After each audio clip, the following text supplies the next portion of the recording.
This episode of All Wings Considered is brought to you by Weaponry. Having a bad day? Life got you down? Need to make something not be alive anymore? The answer is simple. Weaponry. Now here's Ben and Jason. Hey everybody, welcome to another exciting episode of checking to see if the mic is on. It is! Welcome to All Wings Consider, the web's only current weekly live webcast about Wing Commander, by Wing Commander, for Wing Commander. I'm Wing Commander, and I'm joined here by... Wing Commander number 2. This is... the first show back. We were at remote location. On Saturday, we held, of course, a great big Wing Commander party. Yep. We had a bunch of folks come and stay with us. You stayed here. It was fun. It was a great time. So if you missed that stream, it's in the archive on the website. We started off our year of playing Wing Commander 3 by playing This is the start of our year. Our year, yeah. Like the CIC's fiscal year starts. Starts in August. This is like in 10,000 years when like the two mega corporations that ruled destroyed Earth are the Wing Commander Combat Information Center and like some subsidiary of Amazon that survived the nuclear war. It's some other weird thing. Yeah. That's why financial years will be in such stupid places. Nice. Anyway. All right. Don't mind me, I'm still trying to fix that thing from before. He's trying to get a joystick working in Armada for one of the things we'll be doing tonight, but let me let you know what we're doing tonight. What's going on this evening in our wonderful world? So we are going to be playing Wing Commander 3 for the 3DO, where we play the first series of that, and you'll be able to compare it to the first series of the PC. You're going to see some differences, and it's going to be really fun, and you're going to want to leave and play Wing Commander 3 3DO at some point. We're going to be loading up Wing Commander Armada, and doing some mechanics tests with transports that you can only do in 2 players. Because we were talking over the week and I realized we have no idea how transports work in Armada. Which is weird. Can there be 2 of them at a nav point? Yeah. Because we didn't examine a lot of that before, and it's funny because we just did some of the light stuff, but Armada's getting its love again. So we've got a checklist. Yep. We're gonna play an Armada game and we're gonna send transports to transports. It's gonna be fun, I think. Hope. We've also got book club. We'll be reading chapters 1 through 4 of Heart of the Tiger, the confusingly the 4th Wing Commander novel, and talking with all the guys about some interesting stuff because we have a different ethereal voice now. It's the first Wing Commander book that's adapting a script directly, so it's going to be interesting, and we'll talk about that towards the end of our program. It's a very touchy subject in some situations. Yes, I remember some very vile internet arguments about that book way back in the 90s. Yeah, those were tough times. We were young then. We were young and we were very dumb. So, we have a full program, though. We do, and before even any of that, we have a little tour through time and space. We've been promising for a couple weeks now we're going to start going through the systems in Privateer and telling you what the names are references to. So I kind of put together a little slideshow, or as you can see from the notes here, 12 slideshows. Oh! Is that due to the breakage? Yeah, it'll exploded. OBS, POS. But before we get there, yes, we need to mention of another holiday. Tomorrow is the 23rd of August. What holiday Which is that? Is you know what to do with Happy that big Confederation Day! Wiggle, wiggle, Look wiggle. at that. Yes, they quad wiggle. You know what to do with that big fat it's butt. happening. Wiggle, wiggle, wiggle. You know what to do with that big fat butt. It's Wiggle, wiggle,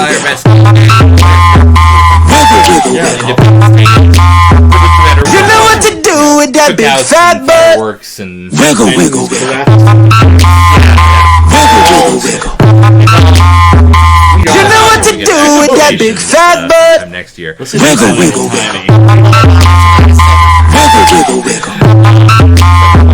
You know what to do with that big fat butt. So Wiggle, wiggle, wiggle. Wiggle, wiggle, wiggle.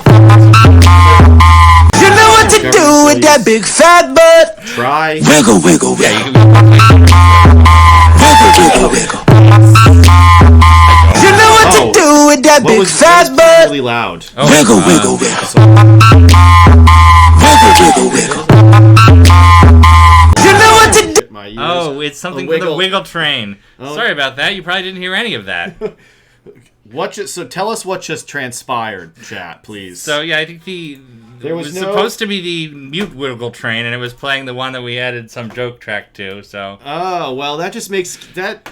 I've not heard anything you've said for the last few minutes. All right, so this is gonna Hold be on, like ready? this is like Apollo 13, where we this was our error for the day. that's right. Yeah, this is pretty This is bad. the error. This is our one glitch for this mission. So, right, Happy Confederation Happy Day! Confederation Day! Yay! If you missed it over what was presumably terrible audio, Jason Del Rio at top volume is what Mr. Reed says. We're very, Sorry very about sorry that. for that. It's the loudest I've ever heard. Well, now that's a statement I think for the ages. It says the loudest I've ever heard the stream, and I'm here all the time, so that says how very loud it was. surprised by that because we can't hear anything at all. It's No. not playing in my headphones. Okay, anyway, Well, sound engineer one day. someday One we'll day. get to Someday. the $12 level of our Patreon, and we will have a sound engineer. Oh, don't worry. We still can't. All right. Can you hear us now, though? I'm assuming should be able to hear us I hope now. so. They seem to be communicating, so I'm guessing. But now we're all Okay. nervous. All right. So I remember all so- the jokes we made. It's second. All right. We'll start this from the So, top. yes, it's second Confederation. 4th of July. Confederation Or Day. no, so you're is- supposed to say Bastille Day. Yes. I'm trying to recreate this. Confederation Day is the annual holiday celebrating the founding of the Terran Confederation Yep. in Wing Commander's lore, and it is August 23rd. That's right. Where you have a big barbecue. Yeah, it's your drink. typical 4th of July or Independence Day, Bastille Day, These jokes aren't really as funny the second time we have to try to They're not just jokes. I'm describing what the holiday Well, I was thinking is. of what we're building up to. I don't know what we're building up to, honestly. I know that threw us off a lot, but yeah. Anyway, But it's an annual celebration. it's from the novel Action Stations, which we'll be looking at probably early next year if our book club continues pattern. Yep. Do you have Are you playing the YouTube right now? Yes. Well, you should mute it. Oh, no, mine's muted. Okay, so anyway. I shouldn't be doing. My computer's muted entirely, All right, it's odd. and it's not. Anyway. I'm not even playing too. Anyway, Confederation Day tomorrow. Wow. Celebrate it. Spinning out of control, Apollo 13. We're getting variables all over the place. Okay. Let's go to our next big segment, which is that 4 wiggle trains. It's clearly too much. too many wiggle trains. Too many wiggle trains. All right. So the last couple episodes, we promised we're going to go through the different systems in the Gemini sector and examine where the name came from and so on. And I'm just trying to fix the Armada thing. That's why I'm doing this stuff. oh, okay. That's it. No, yeah, no. I'm not Don't doing you think this. I'm hearing something? Look over there. No, it's just me clicking, man. So we're going to be walking through the different systems in the Gemini sector with some information about what their names mean, where they came from, and some general Wing Commander cosmology. It's like Cosmos. So join me in my spaceship of the imagination as we head to the Humboldt quadrant of the Gemini sector without ever opening Wing Commander. Hanging out in Humboldt. So here we go. That sounds like it'd be a song, but we're not doing music anymore. A musical feature. There we go. Ooh, look at that. We are starting with the 119 CE system. The other thing I've done for these is I've gone through and I've been flying around the Gemini sector and taking pictures of which stellar phenomena appear in each one. So each one of these screens is going to be accurate for the things that appear in that system. Like this one has the brown sun, it has the wide spiral galaxy, and it has the pink nebula. So what is the 119 CE system? Well, it is a real star. And there it is. It is in the constellation Taurus, not Tarsus. And it is a real star called 119 Tauri, which is about 1,400 light years from Earth, and it is a red giant. So it's an existing star name, and that's where they took that one from. There you go. Interesting. Next up, we're going to jump to the CMN 1054 system, which you can see has the blue-white star and the moon. So you're learning a lot right now. And what is CMN 1054? Well, it's not necessarily any particular thing. It does not match a real stellar phenomenon or some real catalog. What it seems more to be is a reference to the idea that in the future there will be other stellar catalogs. And what a stellar catalog is it's sort of like a database collection of, here are these objects in the night sky. Here are how we catalog nebulas. Here are how we catalog whatever. And they've existed for 150 or so years because people, you've heard of like the Messier catalog number for particular objects in the sky.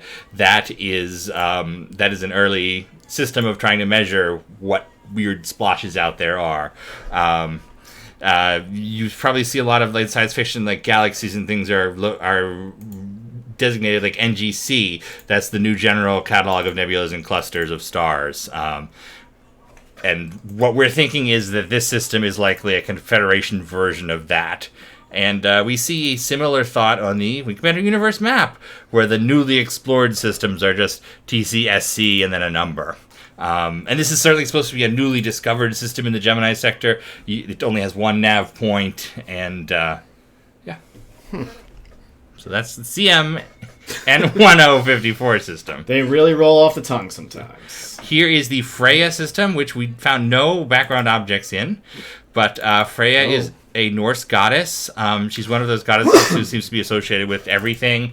You look up like Athena or someone on Wikipedia, and it's like, she's associated with death, war, birth, food, wine. All of them. So all of them.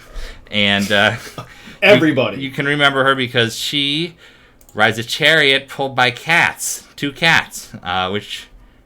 Yeah, okay. That's awesome.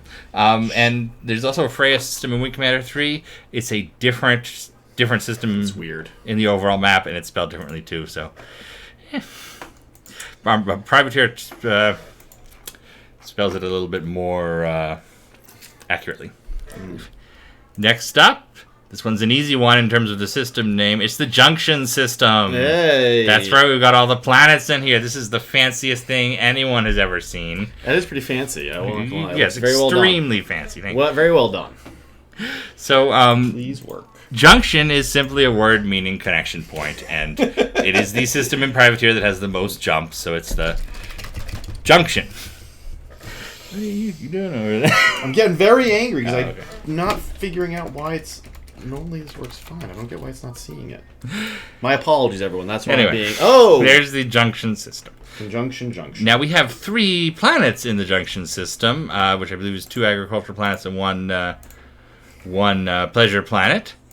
And they are oddly named after British explorers.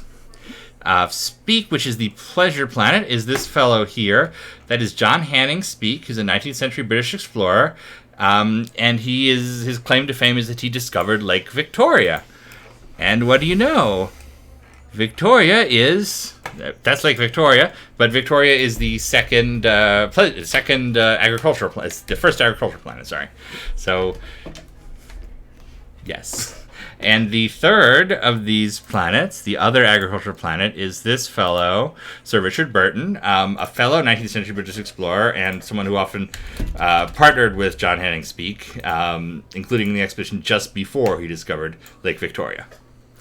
And if it wasn't clear, Lake Victoria is one of Africa's Great Lakes. It's the largest freshwater lake in Africa. And it's a killer mustache. So someone was looking at their exploration history when they were naming this particular system.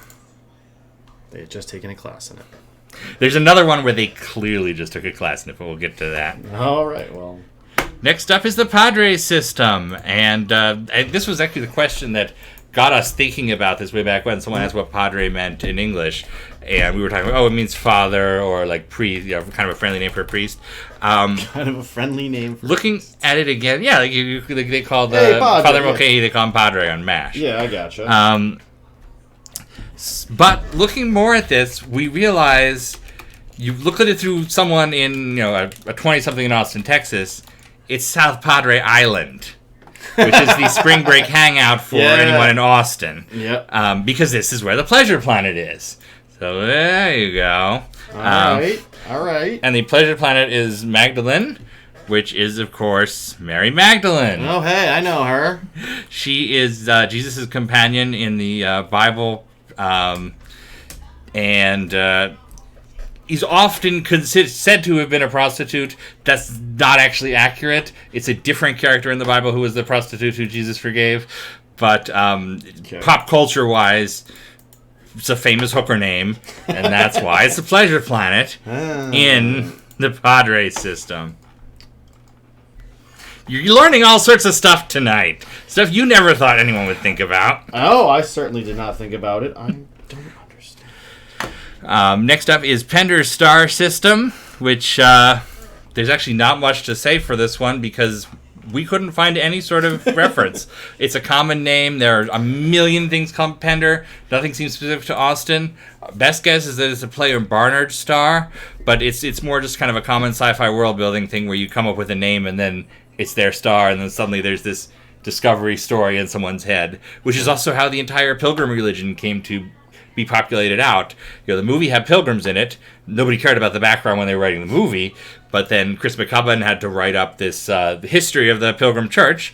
He looked at the Wing Commander Prophecy map and found something called... He found these religious-sounding systems in a row. It's like faith and spirit and so on. And then next to them is something called McDaniel's World, or McDaniel's Star. He took that reference and created this whole I Virtue McDaniel created the Pilgrim Faith and founded these systems, and that's the original Pilgrim Empire, and it's been subjugated by the time of the games. So, yeah. That's how that happens. Interesting. Next up, we have Pentonville. Oh, pirates. And Pentonville is a pirate system, and the base is also named Pentonville. Pentonville is a famous British prison on the outside of London, which I guess the best way I can explain it is that if Batman took place in London, it would be Arkham. Like, that would be the thing that gets branded and everything is Arkham. There's a map. But it's a prison that was started in 1842, and it still exists today as a prison, which makes sense for pirates. Okay. Kind of wonder how the pirate bases came to be. And what do you mean? What sense? Like they're clearly there's the same art as asteroid bases, but why did people forget they were there? Probably because or did the pirates purpose build them and they just look the same? Oh, I got you. I thought you meant the designers. I'm like, no, space because they have different interiors. No, in the lore. Just they're it's like a biker bar. I guess maybe like they're there, but you just don't acknowledge it or go to it. Okay. I mean, the Pollux system, which is home to the refinery Remus.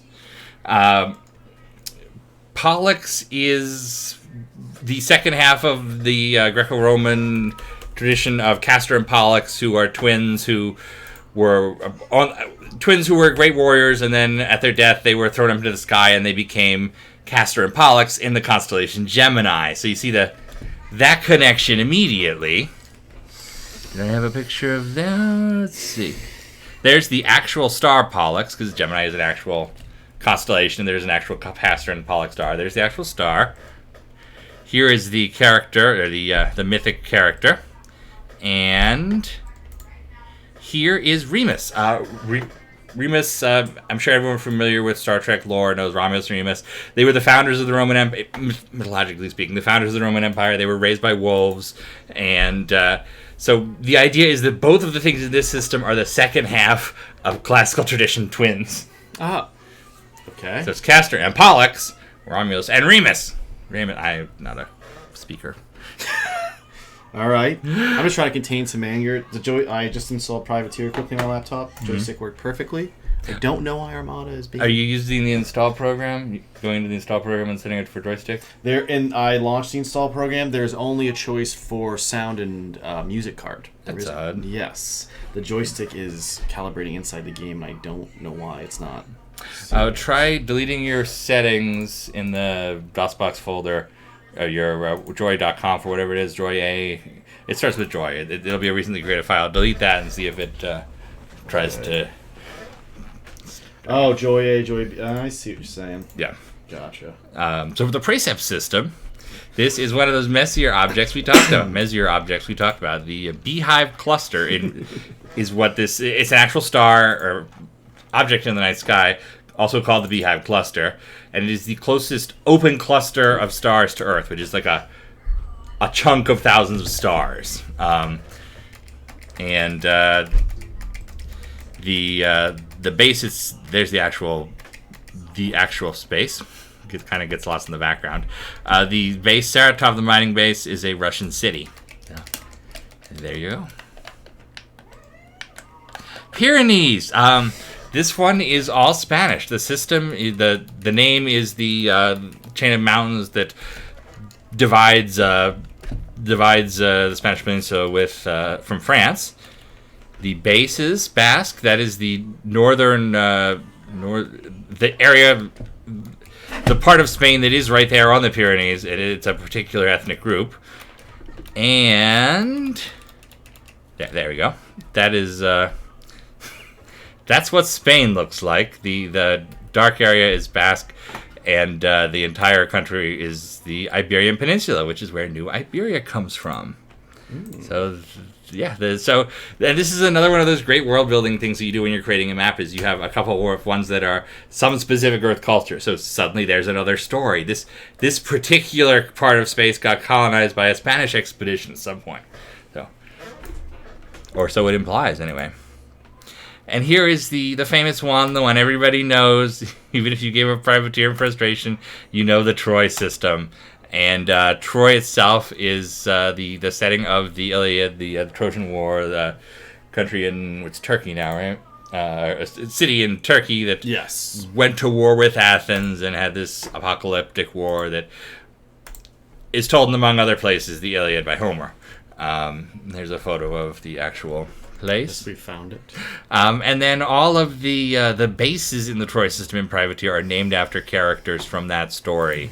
And it's one of those things where we don't know if they're historical characters or if they're Homer creating someone or so on. But they're Hector is the Trojan hero who is defending his city and is ultimately killed in single combat with Achilles, who is the attacking Greek, the bravest of all the Greeks, noble, fleet-footed Achilles. Except for that heel. Yes, this is one weakness. Except for that heel. And Helen is the lady who's kidnapping. We'll put that in quotation marks in case there are any ancient Trojans out there going to complain, but who the war was started over her. And next to last, and also possibly least, is Varnus. This was a tough one. The only Varnus we could find was a Hungarian composer who is still, or not composer, organist, an organ player. A famed Hungarian organ player named Zavor Varnus. Okay. And he's contemporary, so he would have been famous in organ circles in the 1990s, but he's still alive and doing organ stuff. So we don't know if that's a coincidence or not, but it seems like maybe not when you look at the other two, which are Rodan and Rilke, the agricultural planet and the I can never remember what refineries are called. Refinery. And this is clearly someone who's in English lit at the University of Texas as they do this. So you know what that is? The sweet sound of me firing my lasers at Armada. And nice. You got it working. I had to reinstall the whole thing. So I am now back, and I will be a more active participant in this program. All right. So the Rilke is Rainier Maria Rilke, who is an Austrian poet. That's him there. Who, among other things, knew and worked for a period, the sculptor Rodin. Who is best known for something like the Thinker, the statue of the guy with his head in his hands thinking. Is this a good idea to make a program about All Wings Considered? Yes, it's fantastic. So, I don't know if that's his accent or not, but so this whole system seems to be, some sort of very cultural star system. Okay. Poets, organists, and so on. And that's all the systems you can actually access in Privateer. There has been another system mapped there, apparently, because it appears in the Wing Commander Universe map, where they add the Gemini system, with jumps to Troy, Junction, and out sector, back down to Sol. Or back down to Sol sector. Which, this is the Vega sector had a Vega system, Enigma sector had an Enigma system, Deneb had a Deneb system, so Makes they sense. needed to have a Gemini for Gemini, even though the Gemini and Gemini should be Castor and Pollux, as we learned earlier in this program. But I have put up the That's slice, deep. slice deep. of this. I put up the slice of the Gemini, the Humboldt. I put the Humboldt sector up against the actual Gemini Gemini constellation in your night sky. You can compare those, but it is interesting because we rarely think about how they considered the cosmology of the Gemini sector at the time. Yeah. But they clearly did build it around the constellation. As you look at that, that's where privateer happens. So maybe we'll have to learn enough astronomy to actually see it at some point. I took astronomy in college. It's not like that. It's actual astronomy, which I think was a letdown for 98% of my class. We're like, wait, we just want to look at the sky and like be able to point stuff out, and that's like literally 1 or 2 classes, and the rest is all like actual science. So just letting you know in advance in case. I also took astronomy in Yeah. college. Yeah, you see, you can sense that sound of depression where it's like, yeah, why didn't you teach me all about the sky? I think what we'll do is we'll go outside with our iPhone app that shows you what's what in the night sky. Oh, that's just cheating. But yeah, I gotcha. That's probably a best call. Probably the best call. All right. So one of the things we wanted to do today was play a little bit Wing Commander Armada, but not in the normal way. Let me jump over to our Armada screen. If there is one odd thing about Wing Commander Armada, and there are several. I was gonna say there's not just one. There's a lot of great stuff and weird stuff. The manual for Wing Commander Armada lists 12 ships, 5 fighters for each side and 1 carrier for each side. Mm-hmm. Any documentation anywhere lists these 12 ships, 12 ships, 12 ships. There are 14 ships in the game because each side has a transport. Yes. And in a normal situation, you try to keep your transport away from ever coming into combat. Yep.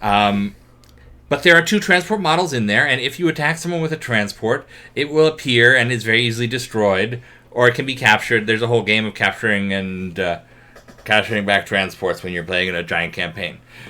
But they're so undocumented, which seems so odd for an era where just the number of 3D models was something incredibly special. Yeah. You know, today a game can have a million different ships, but back then you were severely limited. Armada shipped on diskettes, on 6 diskettes. So the fact that there are 2 pretty well-designed transports hidden in the game has always interested me. Mm-hmm. And here they are. This is a scan from the Armada Playtester's Guide, which was, for many years, the only time I had ever seen these, because you rarely saw them in the game itself. Yeah, the AI never cranks them out. Where you're never going to encounter them. So you really have to bring one with you and then look at it. Yep. So there's the Terran one. Which is a cool design. I like it. Yeah, and when I did the Wing Commander Arena manual, when we had to come up with names for the different ships, I called this one the Belleau Wood after the World War I battle, and the ship I had in the Aces RPG Club years ago. Oh, there's reaching back. Yeah, TCS Wood. Oh, whoa! And there's the Karathi transport, which I named the Jakhai, which is the one of the Karathi transports in the pitch for Privateer Online, the light transport. And there's what it looks like model-wise, but which is also very cool. What we were thinking today was we're going to start up an Armada server. We have multiplayer working. Yep. We're each going to build some transports, and then we're going to go through a couple of different... we're going to see what happens. Yeah, we got a couple different situations. You know, can 2 transports be at that point together? Can 4? Can a transport and a carrier? You're going to find out live right now with us. Because we don't know either. We don't know. You're seeing things for the first time. Yep. So I am going to open up a multiplayer Armada. And oops.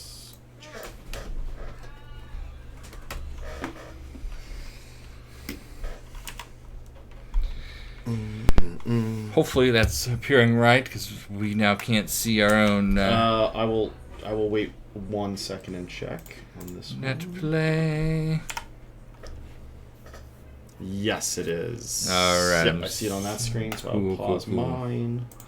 And you're at the menu. All right, I will launch. Added loaf. These UIs, though, man, they're beautiful. This is how my brain works. When you go to get documents out, it looks like this.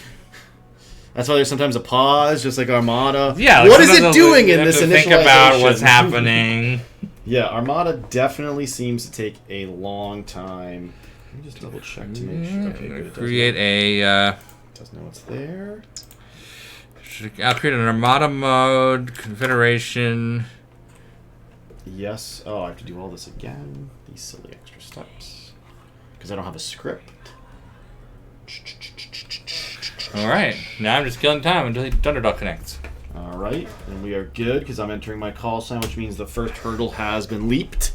As we've discovered, if you do this and it just is adding Armada and never changes, something is messed up. And if you were here for our failed attempt to play Armada on the weekend, what was wrong was that since I had set this computer up, I had moved it from being on my Wi-Fi to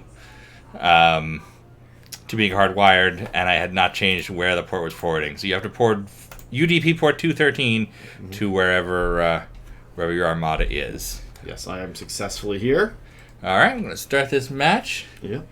And we'll do a small sector. Yep, and we're basically... So what do you... I'm thinking... build at least 3 transports. Yeah, and then have another one that builds heavy fighters just so we can... Test things. All right.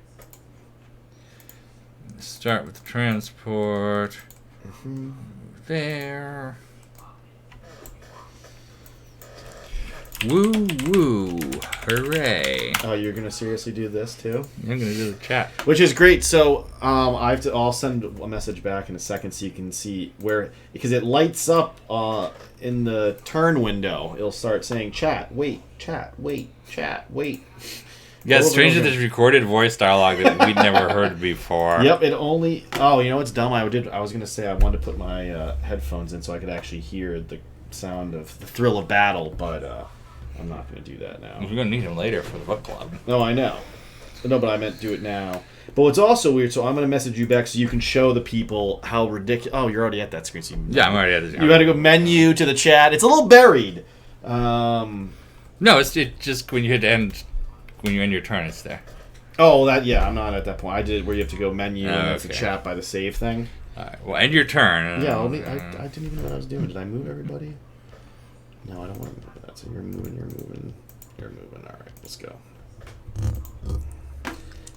Something is funky because it does. The other day when Chris and I were playing, the mouse speed, like I noticed even on my machine, the mouse speed is slightly faster than I would normally expect it to be. It's kind of weird.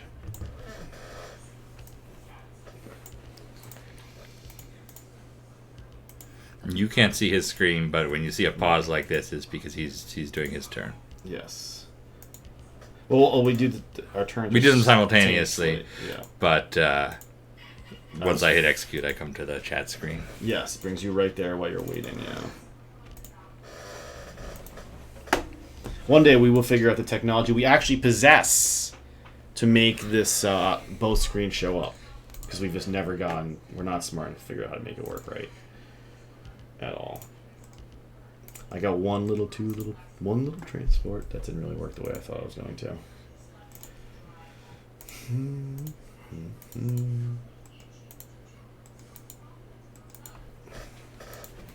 Let's hope this sector has a little bit better structure than our last one.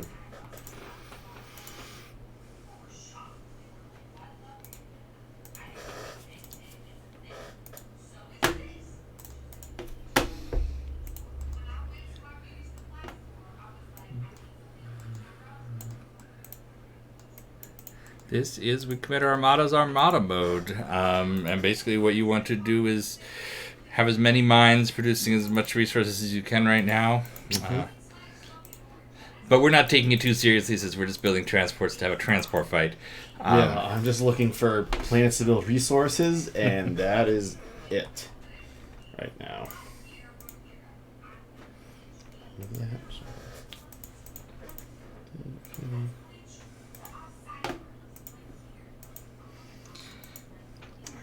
A second transport has been created. Yep. Actually, probably 3.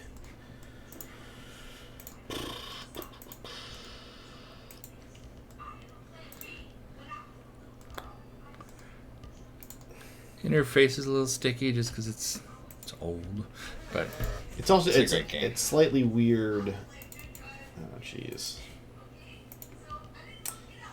Because there's something with the mouse speed, it just slightly above what it is, and I don't really always understand why.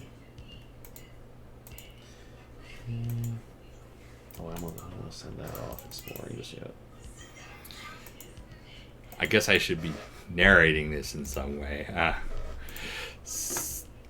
Oh, right. Here's my turn. So what I'm doing here is I'm going to move the resources from this mine. And I'm going to move the carrier up here in the hopes of building another mine. Mm-hmm.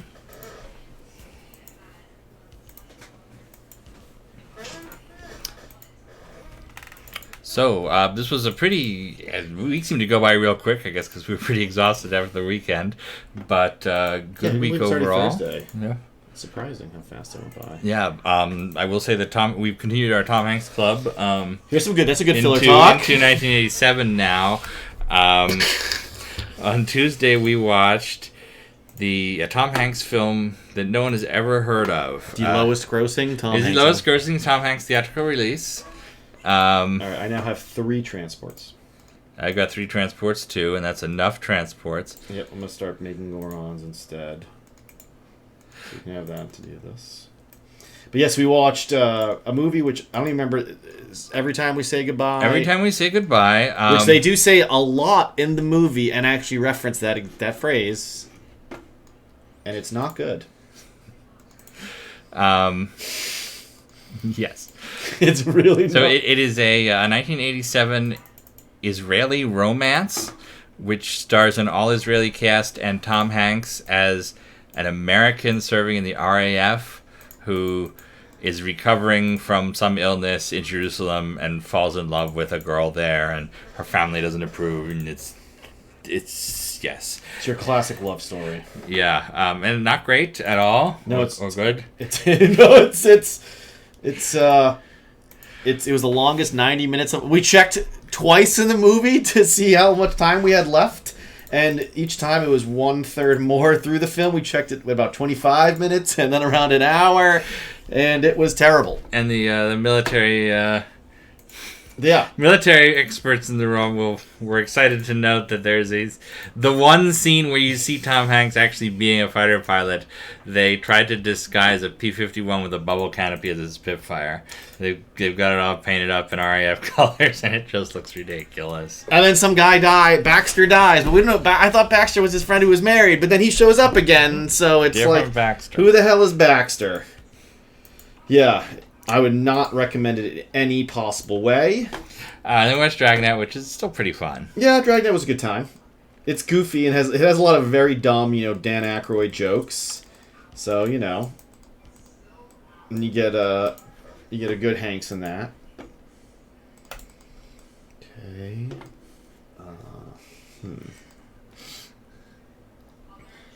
How many things do we want to be building here, you think? Look, we're up against each we're other very now. we're very. This sector is actually very small. I feel like it's kind of weird. All right. Well, let's have this be our meeting system when we do. Which one is it? What's? Let me see. That is faultless. Oh, so don't approach perfect. Faultless until. Okay, so yeah, we that's get our stuff my in. Dralthy's right about. All right, Yeah. Gotcha. Okay. What else do we want to do though? How many? So I have 2 shipyards building Gorons right now. Yeah, we don't. We will need to go on for torpedo tests. Yeah. Should I bring in? Should we bring in another ship? Yeah. Bring your. So what I'll do is I'll bring like a jock rat. I'll just have one bring in jock rat. Bring your carrier up there too, because we're going to go on a test with carriers. Bring your carrier. Bring a Dralthy. Bring 3 transports. Okay, hold on. Let me get the. What's perfect is actually it's insane how close that is. So yeah, I'm gonna move all that to that system. Dralthy. Okay. I want this transport to pick up. No, I guess nope. I don't want that. I'll have this do instead. Sorry. I'll have this that way, and we shall be good.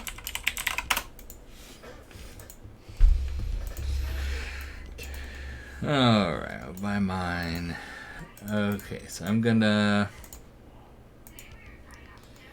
Oh no, I want to move the transport back that way. I want to move you back that way. Okay. Yeah, because I say don't.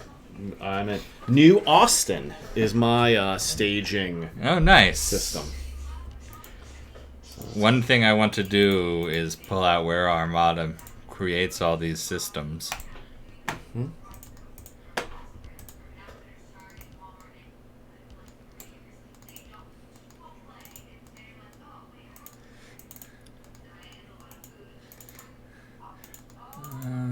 Okay, one more turn after this, and I should have everything in place. Okay, yeah, it'll take me 1, 2.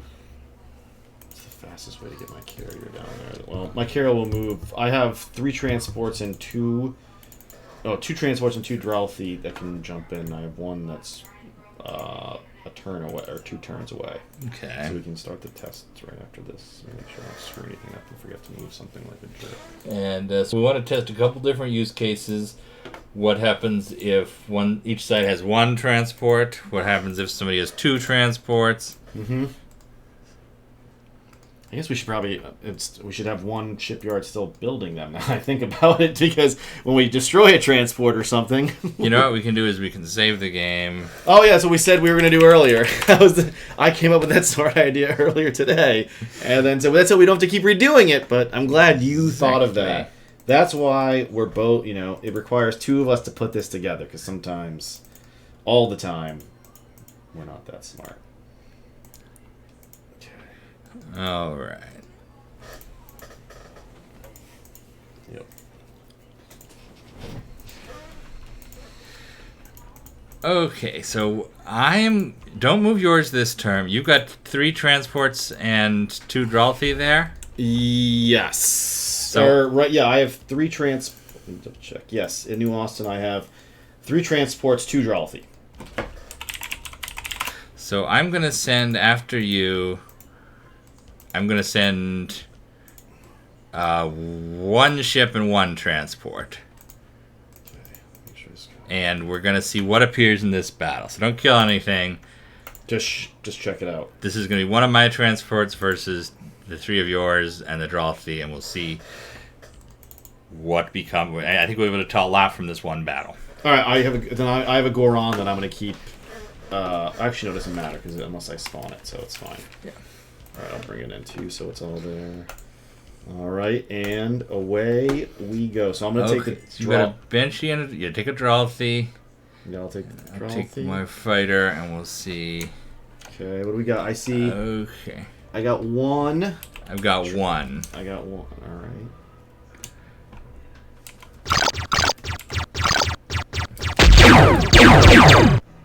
What the hell?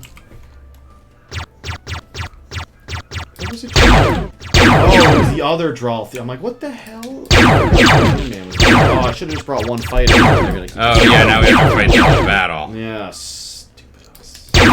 Wait, so So yeah, 1 of each. So 1 of your transports and my 1, which tells me that it only spawns 1 transport at a time. So we don't need to check 2 on 2 or 3 on 3. But we do need to check a transport and a carrier. So what's crazy is how far apart they are. Yeah, they're quite far apart. I just got to the center of the. Oh shit. The center of the battle towards it. 20,000 meters away. Huh. I can't even.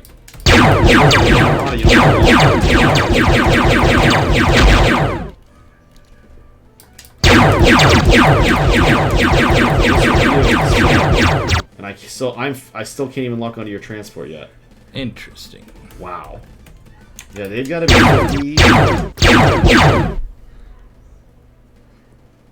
I'm thinking 50,000 apart. Well, get close to mine and target yours. I can't. Oh, okay. Even in the middle of the battlefield, you can't. You're still several thousand meters away from either one. Like, it's a real good distance. You have to afterburn to get to it. So I feel like it's placed it even further away than the carriers would be. Well, I don't know how far they're.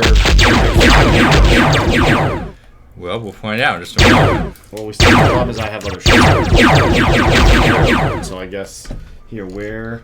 Well, these are here. Let me. Well, you're a energy, so it is.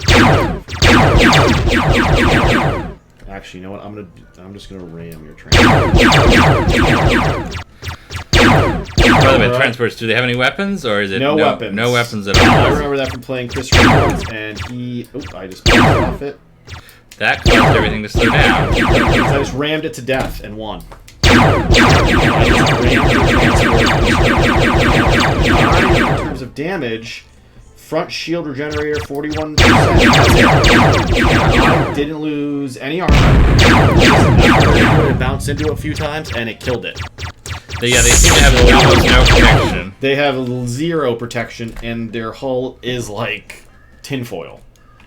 Because that was crazy. There you go. Alright, and then now the problem is you spawn the Goron. Oh, yeah. Hold on, where is... Here, where is...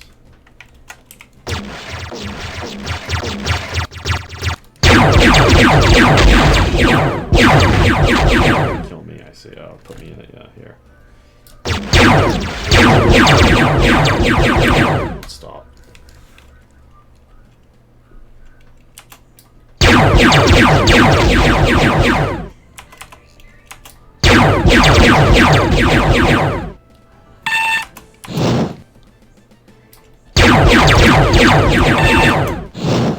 Should have flown a race.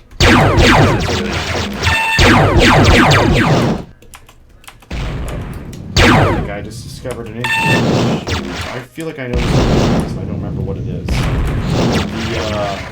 Because you don't have, you can slow yourself down, but you cannot slow yourself up in Armada, right? Bad. Huh. I remember this problem. I know there's a workaround, but I'm just whenever you finish that guy off. Okay, so you're at 0 to... Oh, you might have done the same thing. No, actually, I can afterwards. Will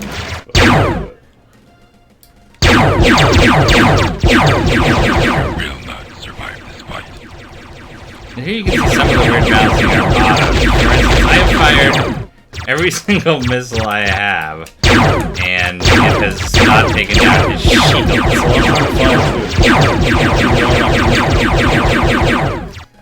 It's a bit problematic.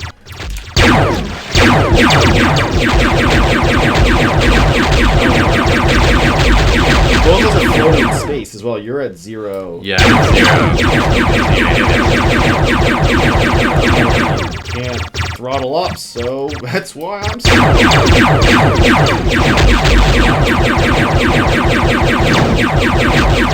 got him! Well, I don't know if that got him. Did it? No, he's still... No, I to hit him, I matter. Oh, I think I hit the missile with my guns. Okay.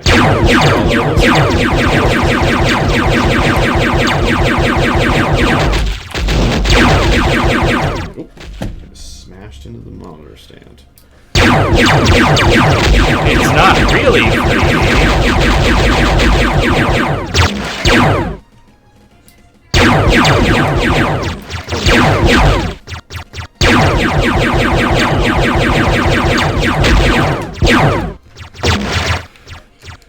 Damn Goron. They're one of the most badass ships.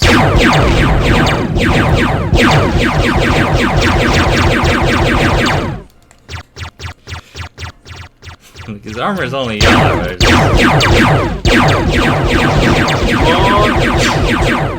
Didn't get the right.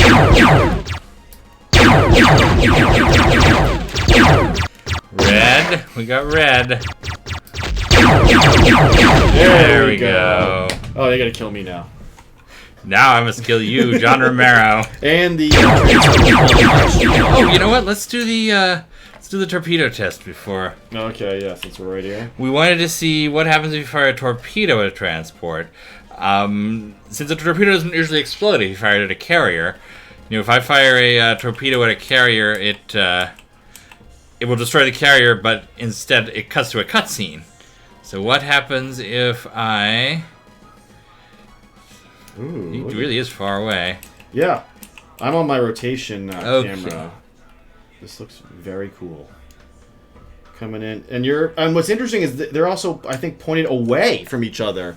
Because see, they're flying apart. They are. I don't know if they're actually moving. No, they're not moving. No, this is interesting. You can't lock a torpedo, I don't think. Nope. Yeah, because it would be making the. No, it says tracking. Huh. Oh, maybe it does, and then it doesn't. It can't. Yeah, it tries to. But then it can't actually do it. And you have no missiles to see if it those lock. Interesting. Huh. No. It's weird. It's like trying, but not quite. Yep. So. It broke it. You made it disappear. You made it disappear. It's It's got shields. Now that's armor. There you go. Very little armor. Yeah, very, very little armor. Yeah, I'm just floating there, so. I think you can just float there.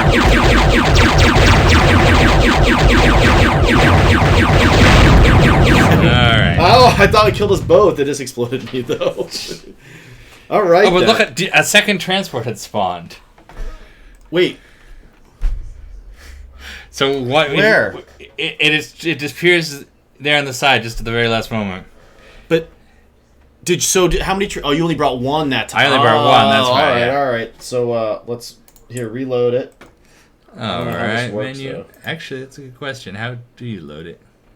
I guess we have to. Do we have to? No, that's just save. We saved it.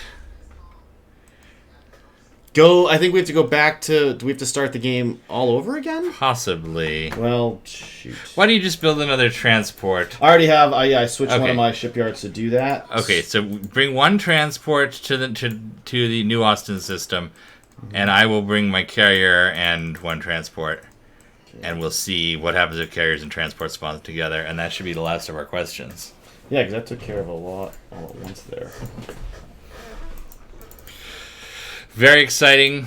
We were figuring out the mechanics of transports live in front of your eyes. Yes, we are. My suspicion is that it's going to load the carrier and not the transport in this situation. All right, but you're We'll gonna have to find wait. out. I have fighters coming from because I have nothing on my carrier. Okay.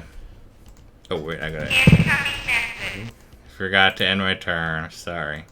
It's all right. So yeah, I'm gonna need. And my carrier is undefended at the moment, so. Okay, yeah, so you need a fighter. Yeah, and there's one. Oh, next turn there'll be a job. All right, I haven't moved forward yet. Let me know. Okay. And then the other Tom Hanks movie we watched was Dragnet, which It holds pretty up. good. Yeah, it holds up. Just keep this guy on there. That. So will you have a fighter next turn? Yeah, there's a fight. I just docked a fighter on my carrier, Okay. but I have no transports at all. I just have okay. the carrier. But I'll have a transport there in 3 turns 3 turns. Okay, so I'm yeah. just gonna. because I've got 2 garage transport. Yeah. Oh crap! I guess I should pick up all that stuff. Oh, I see. I've got to retreat from the New Austin system, right? Or no, I'll move forward. I'll move to New Austin. You're in New Austin right now. Yeah, I hadn't moved the rest of my fleet. All right. Yeah. No, just let me. Yeah, because I'm now in Celtic. Okay.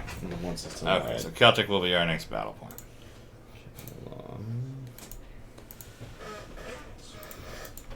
Anybody out there in Chatland today? I don't know. I've been paying a little bit of attention. They're going away. Good. They're doing their the norm.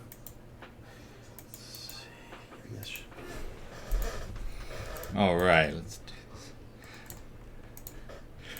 Okay, so you don't have. I will have a transport in that system this time now. It's jumping in with this turn, so if you want to... Okay, so if I start now, I can... Yes, if you advance now, it will be good.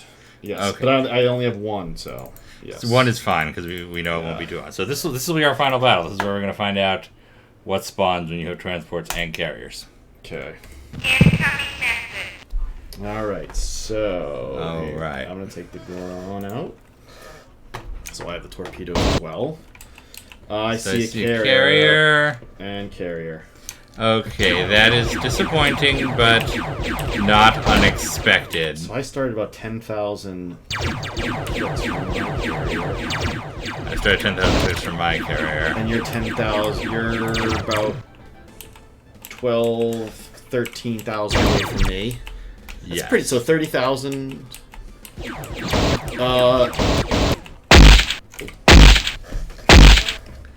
Black envelope starts at 12,000. Okay. Oh, so you just crossing the line, I see. Okay. That's what we're about. That's gonna be hard. I wonder if there's. Oh, you know what's also probably screwing with the. What's that? I didn't change the cycles or anything at all. Oh, okay. So I bet that's why it's playing choppy at times. And this is always a great cutscene. I love that little shake too when you get the impact of the torpedo against the hull. It's well done. It is, and then you get this where you're like, yes. And you just watch it brew up, even though you really should get the damn torpedo impact and flight. This is what I always picture of... when I'm reading that first chapter of Fleet Action, where they're the light Monroe. carrier. Yeah, it's definitely. This particular thing is for. Yeah, when it rips open. Definitely. All right. Definitely. So we've learned about transports. Yep. I know more about them than I did yesterday. That's a little taste of transport.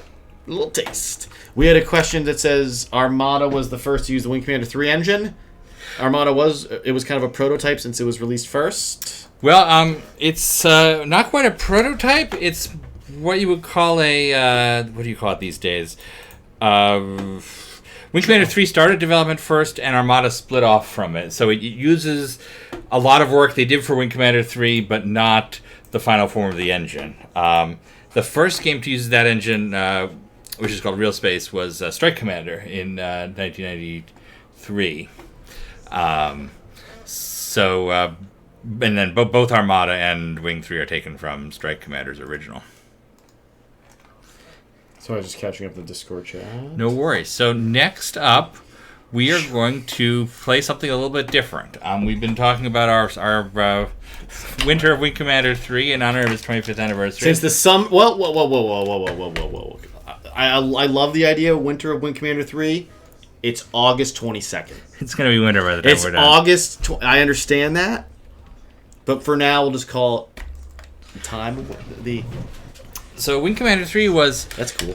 a game that was so successful that Electronic Arts... So successful and so expensive that Electronic Arts had to have it on every possible platform. Wing Commander 3 was ported to the Power Macintosh. It was ported to the PlayStation. And that was before anybody knew that the PlayStation was going to be a big success. There was a port in development for the Sega Saturn that was canceled.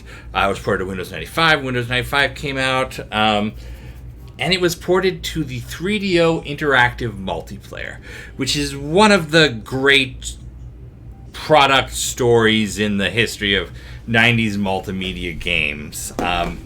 Trip Hawkins, the president of the fellow who founded Electronic Arts back in the 80s, initially as this artists collective of game developers. What happened there?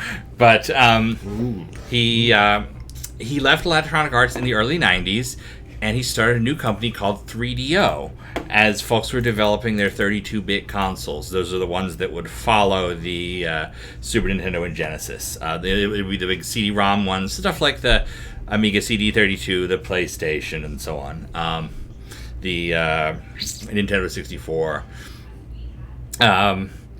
And his idea was that instead of having a company that makes a particular piece of a game console that sells you, what it does is it develops the technology and then licenses it to anybody who wants to include it with their products. Sort of based on the VHS model, where a company would say, okay, anybody can make a VHS player, you just have to pay Panasonic or whoever, I think maybe Panasonic, or Sony for it.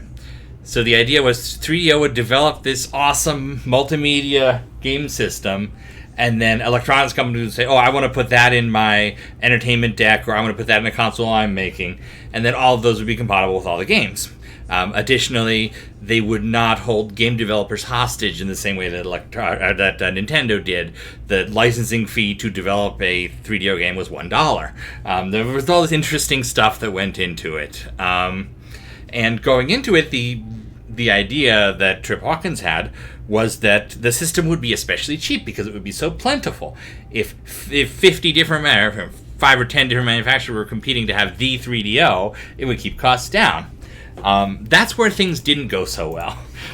When the first 3DOs shipped, their MSRP was $799 in Ooh, 1994. Just a drop. But that was also the weird era of like kind of really expensive and odd consoles, right? That's Yeah, like there were a lot of Japanese imports and like things. a Jaguar 64 and Yeah. stuff like. I remember that being like, "Ooh, you're fancy if you have one of those." Even though I don't even know what played on it. But they were not successful because they were so expensive. Yeah. So the 3DO is this strange side story in multimedia gaming, but it was just right for Wing Commander 3.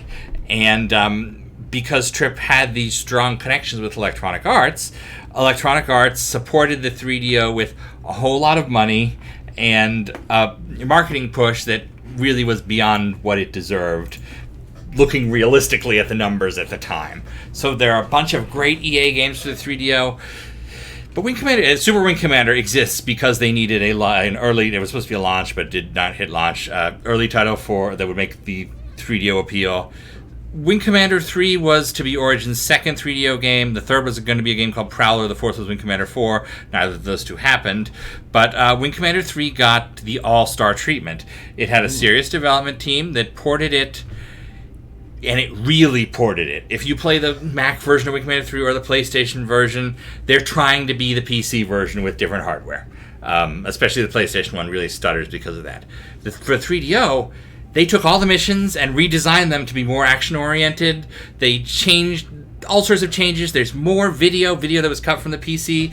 Let me start the intro so it's going while we. There's a lot of greatness. We'll make sure we got our sound level for it too. Oh yeah, let us know about the sound level. We're using a Russian 3DO emulator called Phoenix. Seems to work. We'll see how it goes. It's supposed to be 100% compatible now. What a funky! Look at this. Yeah, different Dolby logo. So the video in Wing Commander 3 3DO is a little bit better. The codec has been improved since they did the PC version a couple months ago. So it's going to look more colorful, look a little bit better.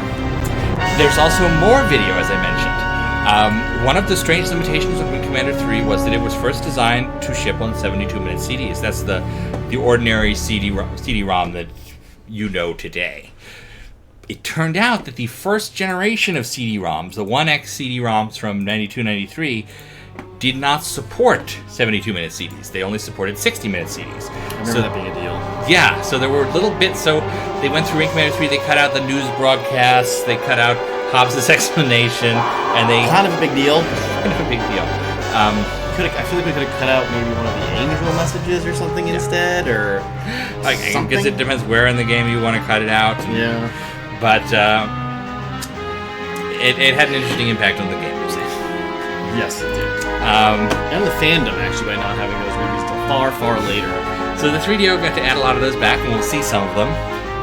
But most excitingly, they redesigned the engine and how you play, and it'll be different enemies at different nav points. There are some ships that are changed. There's weapons that are changed. You see stuff like the aces that you don't see in the PC version. It's really cool. And we're going to be playing it alongside the PC one. We did Orsini for the PC on Sunday. We're going to do Orsini today with the 3DO. And we'll talk about the differences, and we'll just enjoy some Wing Commander 3. And if you have not seen the 2 birthday streams, you have, is that like 8.5 hours of content? Yeah, that's content, sure. Yes. And look, they actually changed the video. They credit the 3DO developers in the flick, which you don't always see in multimedia.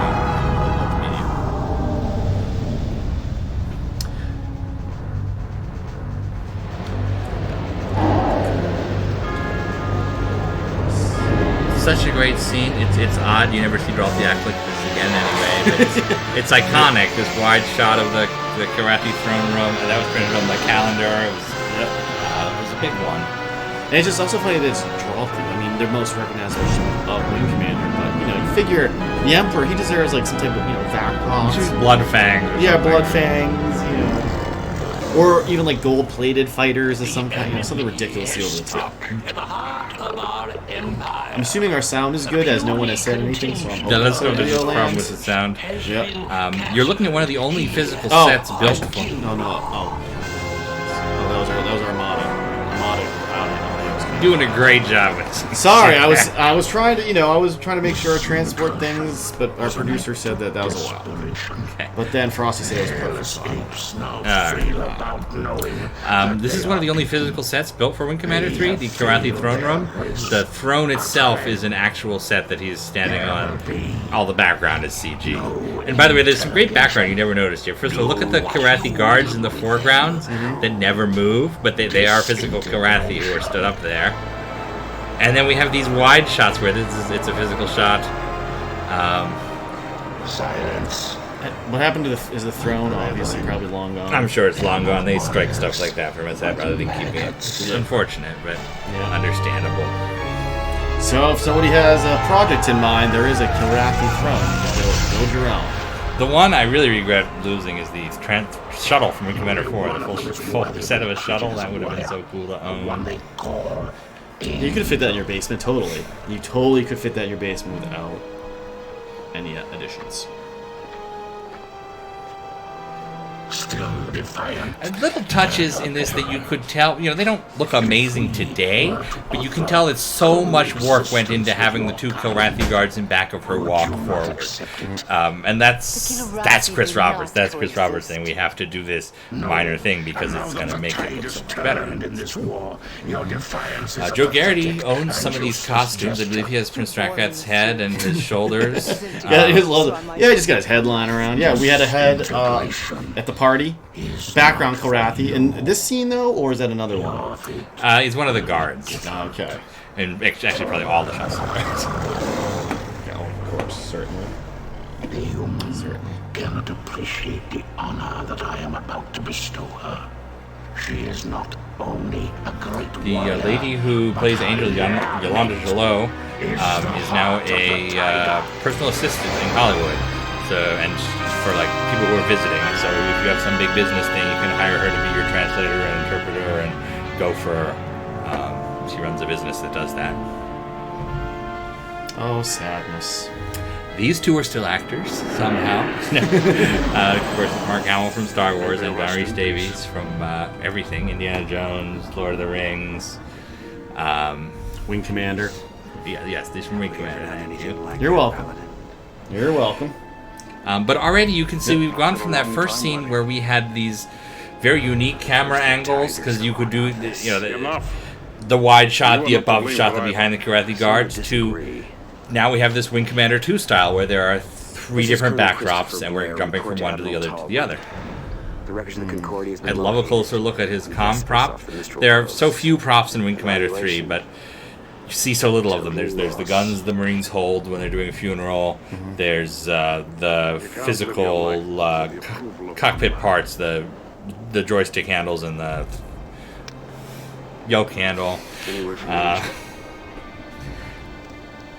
None. I always wanted the glasses. Oh, the yeah. Victory Bar, and then the ones you see in Wing Commander 4 and Lexington. Those show up on eBay every so occasionally because a lot of them got taken by Origin folks at the end of the shoot. Interesting. Yeah, I always wanted one of the blue glasses. Yeah, I think we talked about this last time. The stuff on the Victory is very handsome. Yes. And I love these establishing shots. The Destroyer. It just makes it seem like there's a bigger world. You didn't even know that's a destroyer when you're first playing this. Is that an Excalibur though that flies? No, that was a Thunderbolt with the turret in the back. Oh, okay. Oh, yes, you're right. I'm sorry. Yep. I saw the two and drive plumes and was confused there for a second. Yeah. No, sir. It's just that the TCS Victory is Malcolm McDowell, star of every movie ever made. Yes, sir. You choose scenery, but it's so good. Ship assignments aren't open to debate, Colonel. Of course, I remember going on a Mark Hamill movie watching binge after I first played this game, and I used to. Sir, I didn't mean to. Hey, Mom, can you get me Caligula? Sure. From having a wing commander of your stature and experience. Clockwork Orange? Oh, yeah. But can't we at least discuss the? I remember that weird time sliding Mark Hamill movie where he comes from the future or something. Is it Slipstream? I think that's one of Leha's favorites, and he'll tell us about it later. I don't know. It doesn't sound right, but maybe. I feel like it had a goofier name. The Confederation I has been remember he making some played very positive strides. like today we think of Mark Hamill as this amazing, like almost A-list star because of Star Wars and our current opinion of Star Wars. At this time, that sense didn't exist. He was playing the. He was like stunt casting on Sequest at the time. He was not the Mark Hamill we know today, which is interesting how things change. And through no fault of any of this, these things change simply because our attitude about Star Wars has changed so weirdly in the last 30 years. But this was the strange time in history when nobody really cared about Star Wars.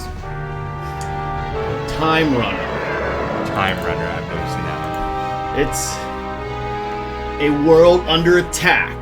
A hero battling to change destiny. Despite recent losses in several densely populated sectors, It's about an alien force attacking Earth on October 6, 2022. maintains the upper hand in its galactic It's struggle 90 with minutes. the Karaki. However, It is not well our liked. sources Plenty of document a gunfire, and what are we going to do now? consistent Dialogue. Karaki incursions, as well as Here we go! and industrial losses. There are Another enemy thing reports that of combat might make it plans a little bit that difficult is the evacuation controls. of I'm going to be using replanting Oh, pad jeez. mapped to the keyboard, but I'm going to have to kind of learn as we go which is which. Oh, boy. If you have an actual 3DO, you can use a gamepad, which is as awkward as any Wing Commander game with a gamepad is. They also manufactured a Flight Stick Pro that specifically supported this game. A CH product, it's the same Flight Stick Pro you might have played Wing Commander 3 on the PC with, but it's for the 3DO, and it makes this so enjoyable. So if you have a physical 3DO that you want to play Wing Commander 3 on, look for the Flight Stick. They still go for about $50, which is not terrible.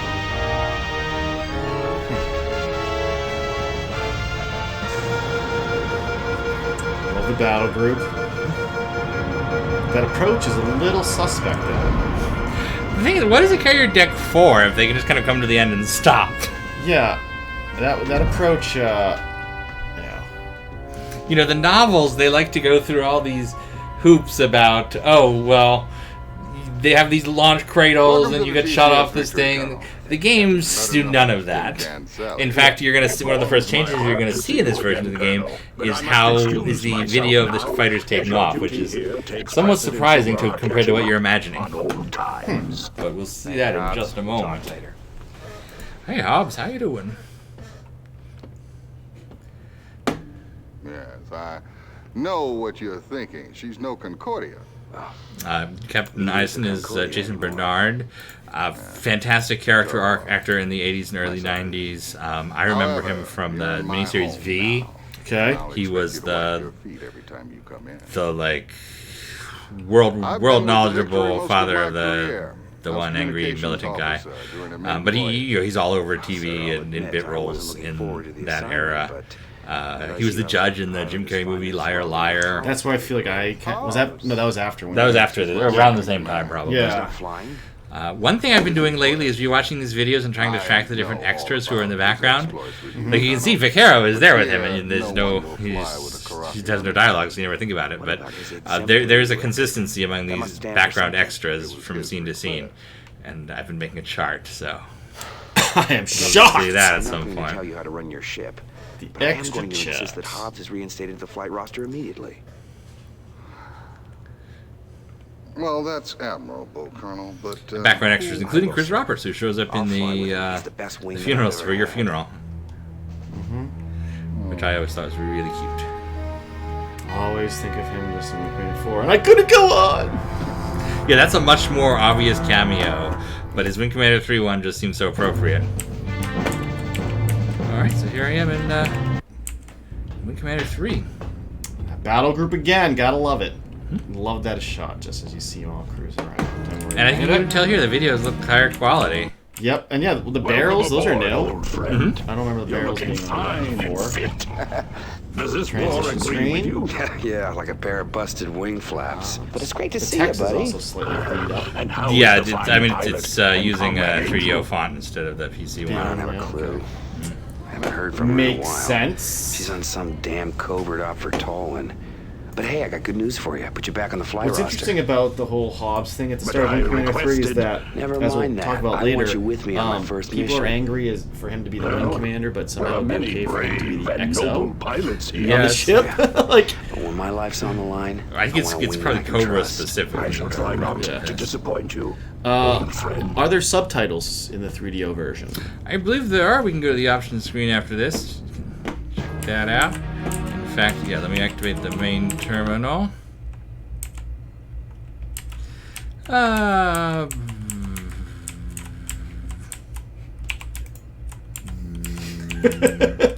Consoles, man. Oy vey.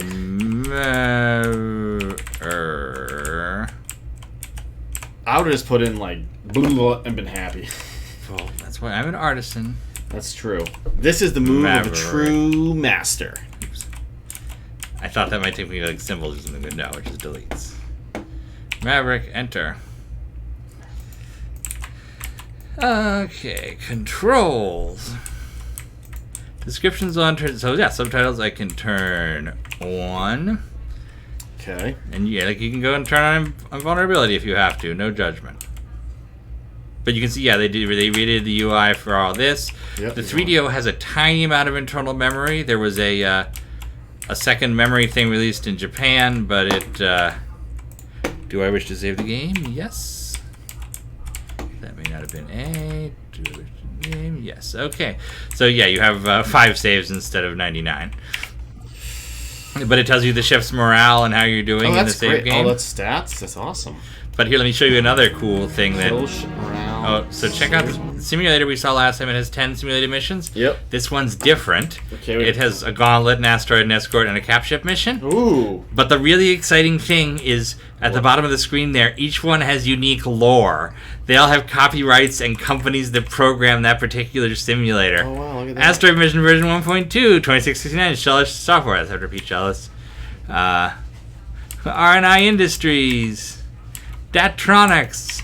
So that's my favorite thing. Wow, soft. Yeah. That's soft. That's awesome. So those are the kind of things I love seeing in a port because it just adds a little bit more to the world, and it's a little bit different than what you know.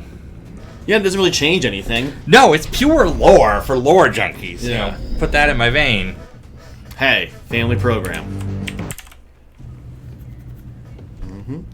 Lieutenant Rollins, comm exec. There you got your captions. There we go. Have talked to the Subtitles. captain yet? Something like that. Well, the good news is it won't take too long to shower off the bullshit around here.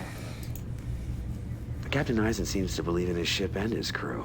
And that kind of attitude. And if you watch this on Saturday, you've already seen all these You haven't been cutscenes, but monitoring enjoy them now in transmissions slightly like I higher have. quality. You did, you jump sector and Yeah, a half. you do see that even on the sharpness. The flesh looks fleshier. Yes, Play along their skin with it. tones do look He more seemed like convinced actual Eisen human would be beings as opposed Well, to I can't say future for people. sure, Colonel. But if you want the straight dope around here, you check in with Radio Rollins. Might even That's save purely your life. an artifact of how the videos are compressed.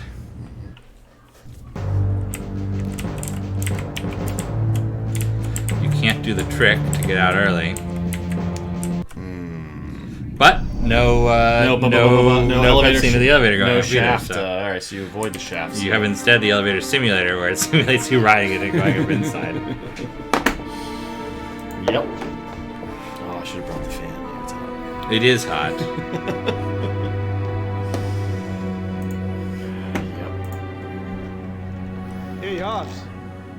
How about going around with Oh, me? those are those cups. Bet you a week's pay So on I one think there's hand. one red one. Yeah, there's red ones. Yeah, the big and the bigger red one. And the Those bottles yeah. would be great.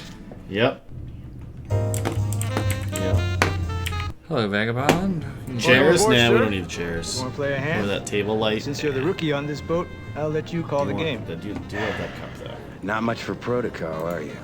No, formalities tend to be forgotten. When Yeah, you what spend is most of the Confit's time budget trying to for survive. What little spare time we do little, have, we fill up with other parasols things for the besides drinks? practicing our salutes.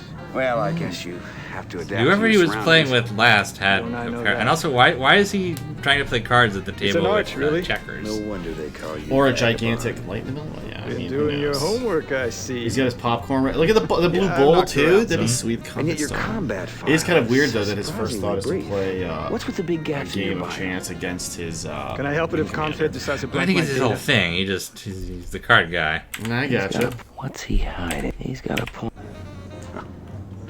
Sometimes HQ is as big a mystery to me as the enemy. We got a lot of good people here, Colonel. Even those of us with incomplete bios. Just give us a chance.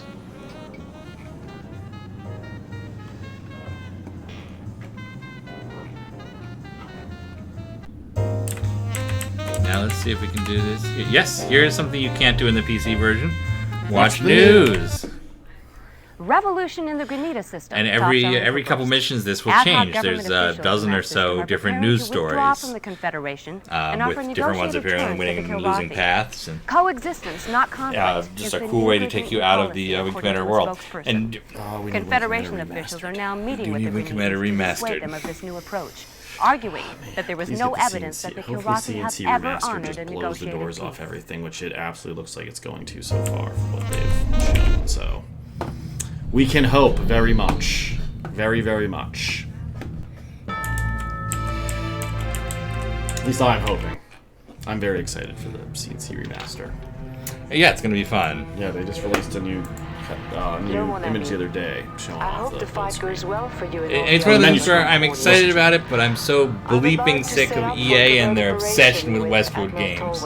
I gotcha. Last year it was like the CNC4 mobile game or something.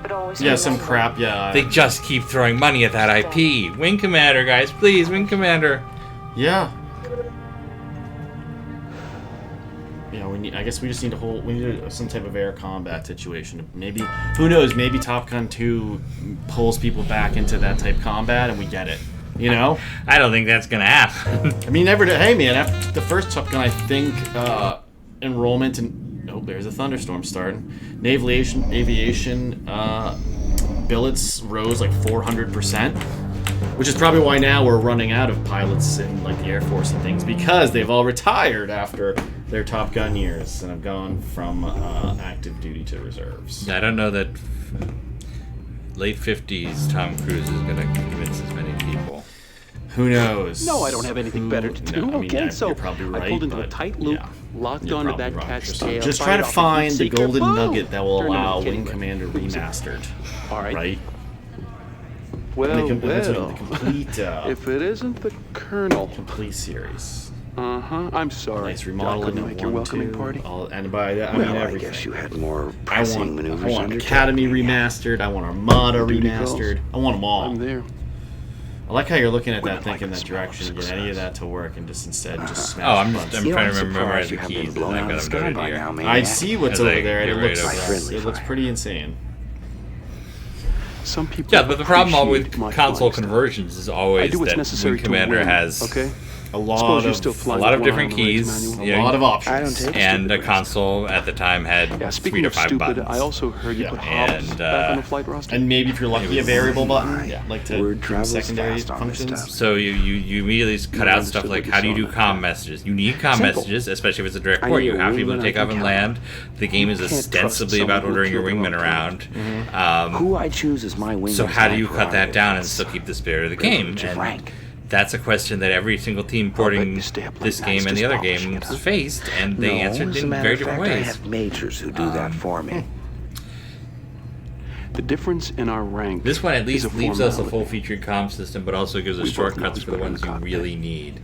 Break an attack, request landing, form my wing.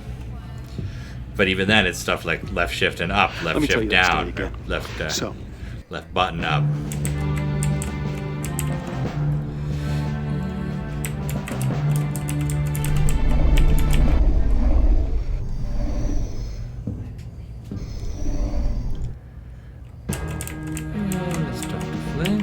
And you can see these screens are more populated. When we went to talk to her in the PC version, this room was empty, and now it has folks at all the stations. So they got more of the background gumps in.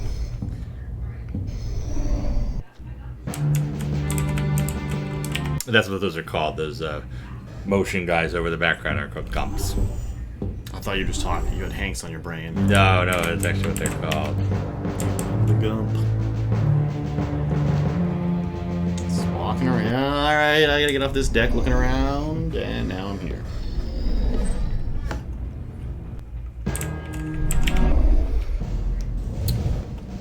So So some of the differences you may have heard about with this game is the engine is more simplified and it goes quicker, but the 3D is not as 3D. And one unfortunate loss, or fortunate because we get a different experience, is that you can no longer fly into capital ships. So there's no longer, I'm not going to be able to fly through the Victory's Bay. Understood. Completely. And we'll see how the game treats that in just a moment. But they end up going through and changing sort of the layouts of pretty much all of the missions. It'll actually probably be less apparent because we're just doing a training mission today. But as we go on, we'll see some, for instance, and this is my favorite example, the Tamayo Scramble, the one where Flash doesn't fly. The Victory gets attacked by several waves of capital ships. Oh. There's like a destroyer that attacks it. That's cool. So they really are all redesigned. And I think we'll see it as soon as this one. I think this will not be the same for Dark Cat. It'll be a little bit different. You got a problem with that, Chief? And they'll get more different as we go. I think it's about time. That Cat's one hell of a pilot. Here she is, one Hellcat 5. She's prepped, primed, loaded, locked, and ready to kick some ass. Thanks. What about ordnance? It's all taken care of. The captain downloads the mission specs to me. I dope out the weapons requirements, so you're set to go. Oh yeah?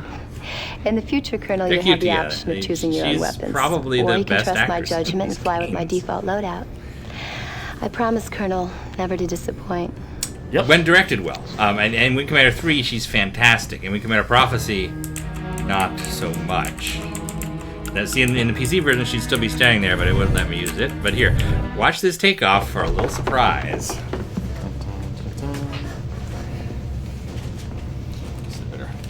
You better put on your space helmet. My space helmet on for this one, just like him. Just rumble. Does the Control S screen? Well, I don't know. How would you check do the secondary data on the fighter screen work? Like the weapon selection, like you know how we talked about the other day, how you can get that alternate background text. Oh no, we'll see because we couldn't check it out here. But in the next one, you'll see they've redone the UI for all of us. There, look at that. Hey, that's pretty sick. But it does again make you wonder what the need for a carrier is in the first place. Yeah. Well, listen, it's not like the science has to work perfect for us. So here we are in a different world. Oh, you know what? I see one thing that I have to fix right now with the control settings. So give us just a moment.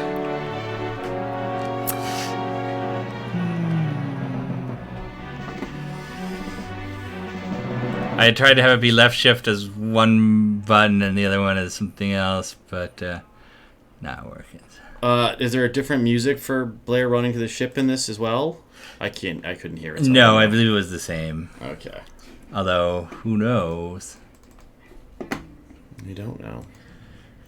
Okay, so we want to up, down, left, right, A, B, C. Left, we have his control, right shift. Okay, let's try that. How you doing? Let's never run through the. Yeah, so we want A and up. Okay.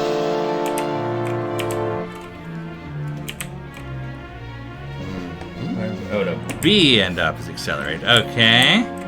Okay, I'm getting it. But here, let me take a look at some of the stuff you're going to see here. You can see the 3D is much more simplified, but the ships look very solid. They do. They look good. They're much more like the VGA version, I guess. But overall, pretty handsome for a game console in 1994. And you've got the whole Victory fleet. There's the Victory itself, and all of its escorts are here. If I can figure out what autopilot was. Autopilot. Left and B. So theoretically that is... Yeah, there we go! Hey! And we have a great angle there. The autopilot camera, always an interesting thing. Enemy craft, Colonel. And here we have Dark Cats. A different missile lock here with the green and informal diamonds. Yes, the guns are different colors. The UI is different.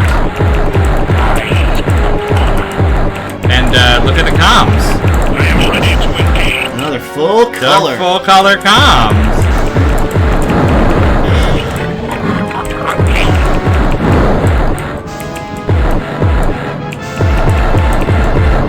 Sighted enemy craft, Colonel. So there, look, there's a second wave of Darkette.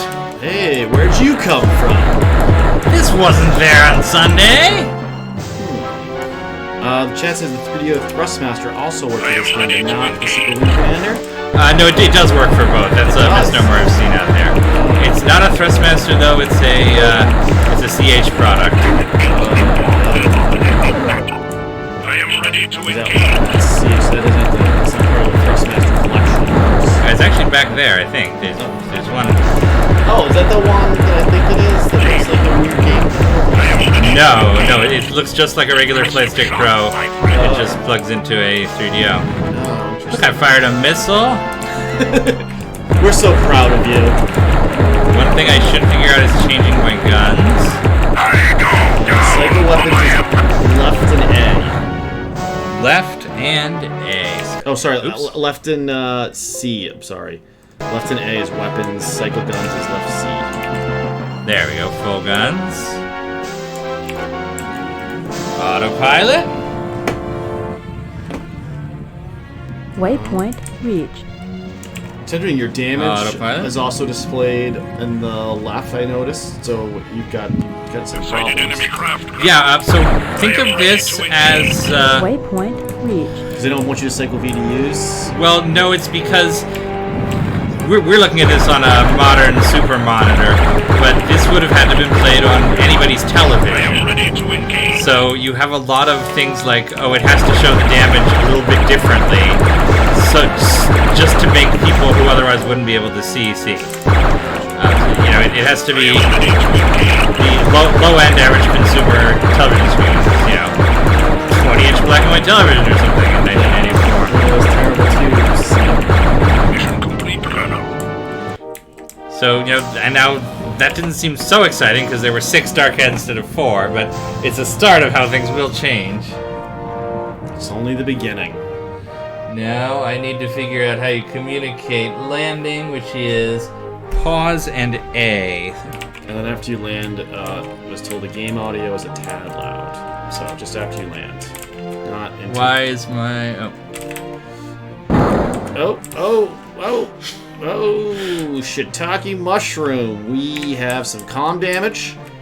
And there's also this gigantic gouge in the side of the Victory where you have screwed up the paint.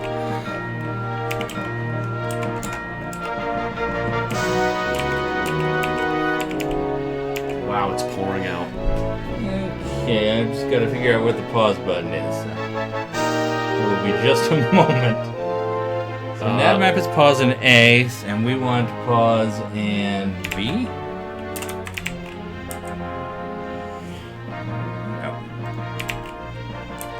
No. Nope. Nope. No.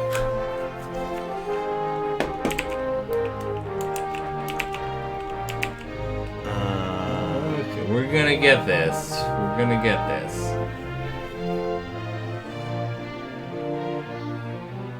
Interesting. It says you have internal video is just enabled. Your repair system video suppressed. What the hell is that? Let's keep going back and forth. Oh, maybe it means things. Right and B to open our account. Other right.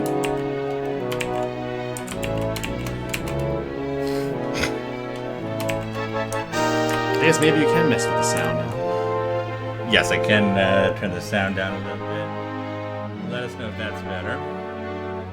No, that you just turned the microphone down. Yeah, well, that would be better then. No, that's a little bit better. How's that?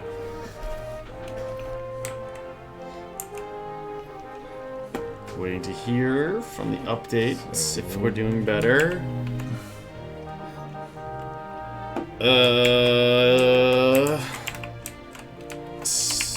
Made easier for your controller, not for your keyboard that is emulating it. What do you... Is it because you're damaged, or... that's a good question. I mean, you have moderate internal comm damage. I can't imagine that's enough, though, to prevent you from... What? Try pause right. Does that see if you can check the status? I'm trying to figure out what pause is. Could that be the actual? Oh, okay. So pause right. We're sitting pretty, sir. Need clearance. There we go. It was pausing down. For some reason, I was pressing the wrong button entirely. Oh boy.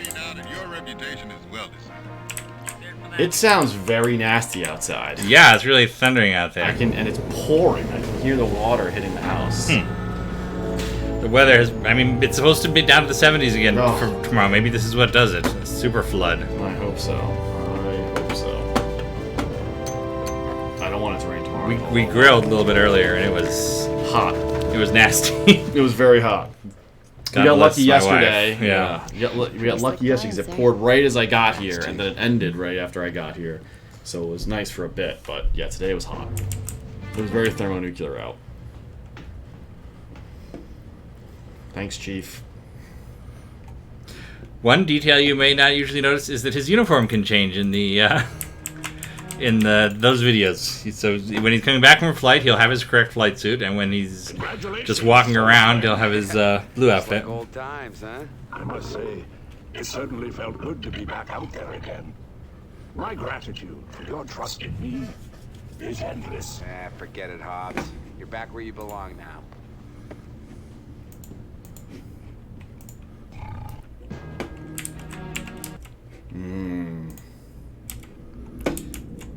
Wow, that is quite a lot of thunder. If we suddenly go offline, it's because we lost power, and that's okay.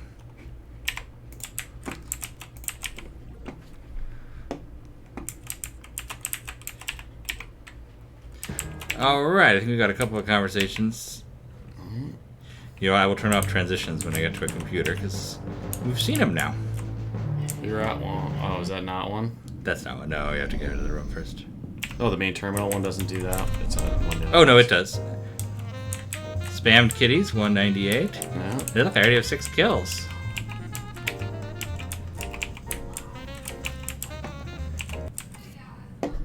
Huh? Let's see. No, we want... Oh, it's in here, isn't it? I don't know. Talk to Cobra first. So how's everybody out there tonight? We'll do some chat while we play. Always, It's time we talk. They're quiet at the moment. Any Wing Commander 3 memories to share? Let us know, and Jason will pass them on. Yep. I can't fly with him, sir. Lee Han noticed that Flint has the highest kills. Don't put me in a position of having to defend. They do have kind of ridiculous kill counts. I mean, this war is very strange in that, and how there tends to be pilots that have ridiculous kill scores, and then you have 10 carriers. I'm not asking for special favors. Sure. We need every good pilot we've got. And just Yeah, there's a quote in the Privateer Brief bartender thing where the Confed is using hundreds of ships a day, and that seems much more likely for a galactic war. But different writers seem to have different sensations of the size of everything. It's really not, in terms of kill count, they all kind of, they don't never match the player, but they're all kind of consistent until you get to Prophecy, where we talk about Maniac's 2,000 kills. Controls. Which, I mean, is not, I mean, that seems actually, to be honest, low, given his years of service. In the PC version, you could see the number of aces you'd also killed. So you don't have that here. No, but they have that in the PC one, right? Yes. Yeah, it's okay. That was a question. And then, is there any logic or rhyme or reason to how the kill scores are determined?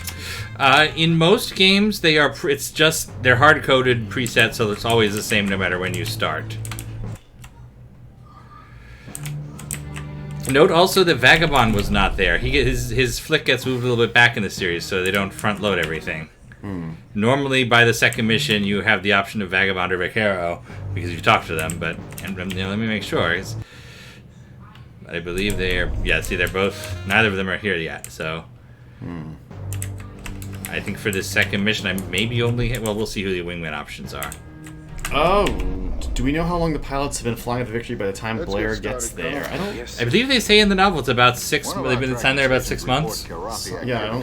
It's the part where they name it Flight Wing 36. Oh, okay. Because I was gonna say usually you'd have the air group, because those aren't tied to any ship. They can move around. Because I'm assuming Confederation fleet works very similar to how the U.S. Navy does and those services. Yeah, and the one thing that I think never becomes clear in Wing Commander 3 so much is that Tall One is intentionally putting very good pilots here. Yeah. Okay, so they've got Vagabond, Maniac, and Cobra, but not Cobra. not Vaquero yet. Wing for this one. Dismissed. That is downpouring. Holy crap. Good luck. Yep. So yeah, I guess I don't. Or well, yeah. Oh, you don't have a separate option to just look at the screen without talking to her. But here, check this out. You'll see that. Whoa! Look at this. Yeah, different layouts. That was weird, and all the stats are in different ways. It's weird how it populates too.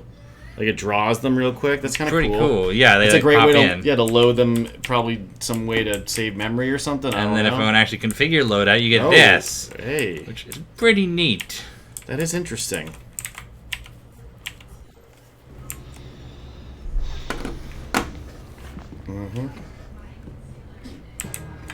And let's watch that takeoff in a T-Bolt.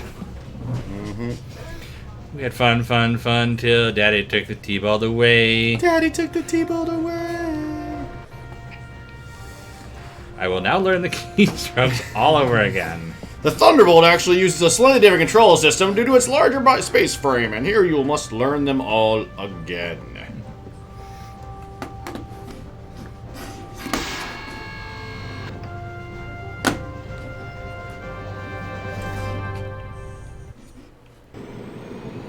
Whoop. And look at that landing gear go up. They spared no expense. Burning out of there. Look at that. That's like a Magnum launch, too. Full engines. Alright, and away. Alright, and away we go. Maintain radio silence. Oops. Yes, sir. Not what I meant to do. Atomic batteries powering down. Let's see. What we want is to autopilot, which is left and B. Because that seems normal. Maintain radio silence. And I don't know what you hit, but there we go. And away we go on mission 2 of the Orsini system. Where if I was smart, which Waypoint I haven't been before this, I will pull up just for a comparison.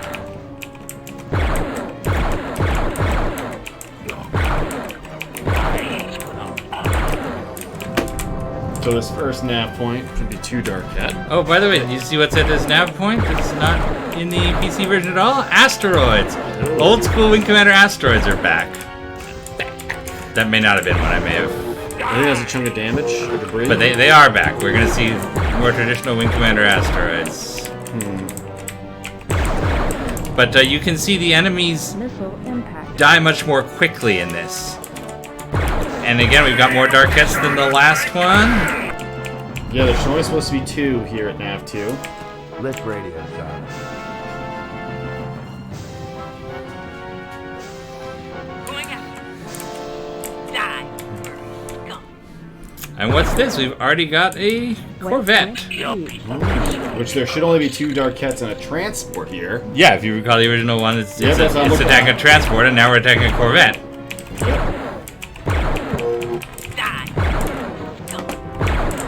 But the kills happen much more quickly. It's less turning and more shooting because they've rebalanced the game to work better with controller. Look at that spin too. See him spinning out before he exploded. Killed the Corvette already.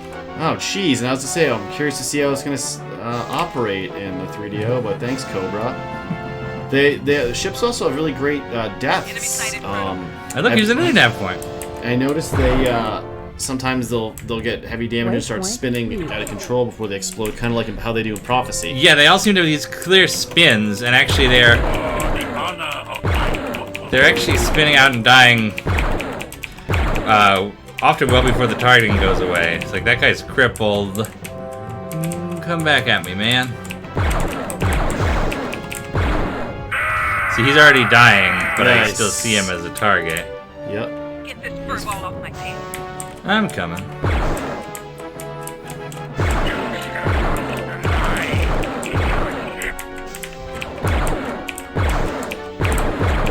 would say yes, the Corvette should count as a Get capital this ship spurt kill. ball off my face. Is a light capital ship. Is the ITTS wrong? It does. I don't think so. It seemed fine. I didn't think it was off. And here we are looking. And instead of looking at the victory upside down, we now look at it from a funky angle. Although, I got clearance immediately. I knew what to do. That's weird. What those three, the blue things, back of the victory were. See, that's in the bottom. Like those look like the intakes, but there's not intakes there. Great flying, sir. Thank you. So already, I hope you can see the missions in this game are totally different. In the PC version, you fight 4 Darkette and a transport. Here I was fighting Dralthy and a Corvette and... Lions and tigers and Korathi, oh my. And maybe in 1994 you didn't need to buy a 3DO to play this, but today, it's Wing Commander 3.5, man! How can that not be amazing? I don't know, I think you're asking the wrong group to find a reason to say that, though. I can't think of any reason why. It's wonderful, I tell you what.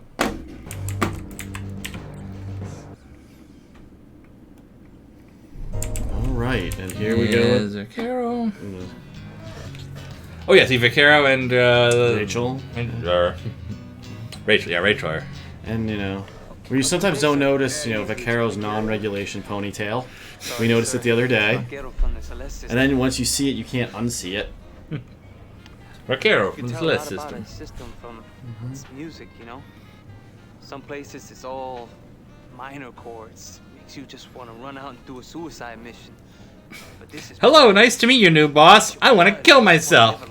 And I also want to own a nice little cantina. That's why I hang out in the bar all the time. It's not because I'm a drunk. It's because I'm trying to learn the biz. They missed a massive opportunity to make him the cantina owner in Wing Commander 4. Yeah. I'm aware that canonically he's dead, but... Yeah. Yes, that's right, because he dies, as we'll discover in several chapters of the novel. Yep. Oh yeah. Yeah, I always liked Vaquero, and as a kid, he gives you that little taste of blue when he's eat shit and die, gato. Not only that, not only do you have a swear, but you also have some Spanish. So when you're in high school taking that other language, you're typically forced to take. It made you feel kind of smart. Although, wait a minute, when this came out, I wasn't even in high school yet, so that's all BS. Some of these guys, they actually like. Although, I took Spanish in middle school, so it's back. It's not it's un-BS'd. Now, if you were the coolest person in the world in 1995, the way you could have played this on your PC was with something called the Creative Labs 3DO Blaster. That was a 3DO on a card that you could install on your PC, and you would load up Windows 3.1.1. It was a pass-through card, just like those early 3DFX cards, and it was essentially a 3DO on an ISA card, and it would let you play 3DO games in beautiful, perfect quality. Interesting. I hope it's true. Do you have one of those? I do have one. Oh, interesting. Can you use their controllers for it? Do you have to? Yeah, it has a 3DO controller port. Okay. And the 3DO has an interesting process for its controllers, where instead of having multiple controller ports on the front, it has one port, and then they daisy chain. So each controller has another port on it. Oh, nice. And you can have up to something like 16. Wow. I think there's maybe one 16-player game, but that seems like a lot of split screens. That seems like a lot of split screens. Especially at 640 by 480 or 480i, whatever the resolution of the TV was back then. But that's on your 15-inch monitor. Yeah. So in any way, that doesn't sound good. Does not sound good for anybody. Depopulates them when I leave the room. No. Press the wrong level.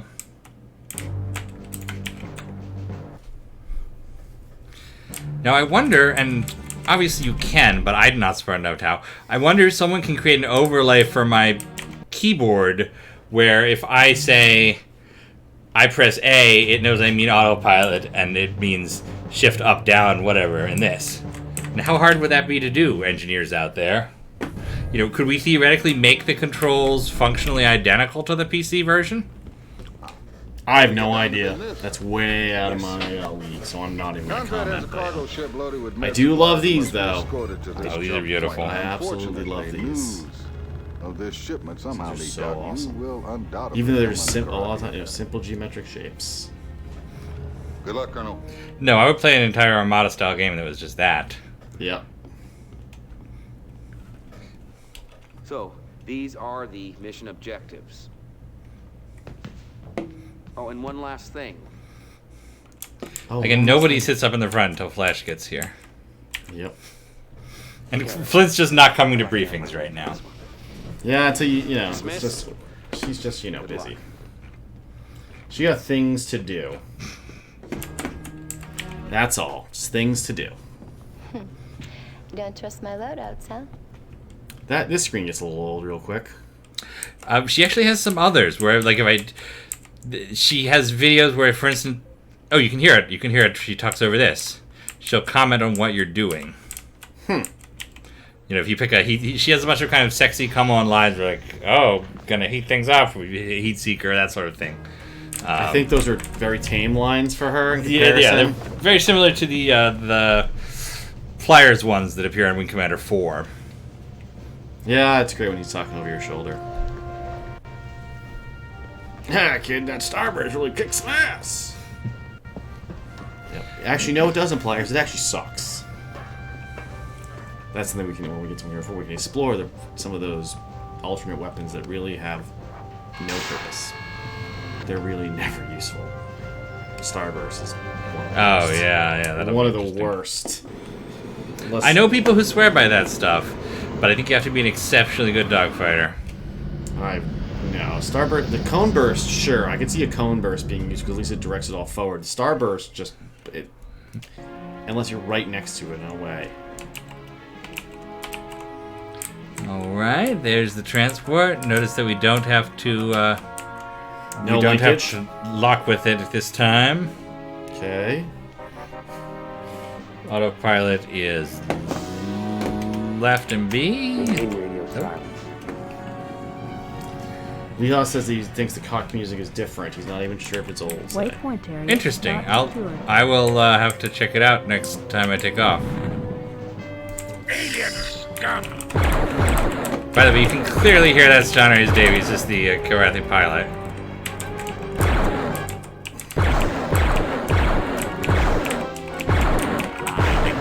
That is not. Let's see, he's spinning out. Yeah, there we go. And look, you can see the Kilrathi helmets so much better when they're in color. They do look so... Everything, all that stuff looks nice. Alright, let's see here. I'm checking. It's still...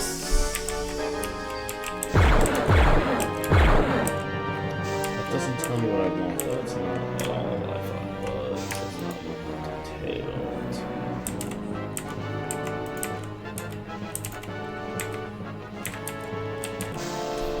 Alright, let's... Oh, he's running. Here. No, this looks like...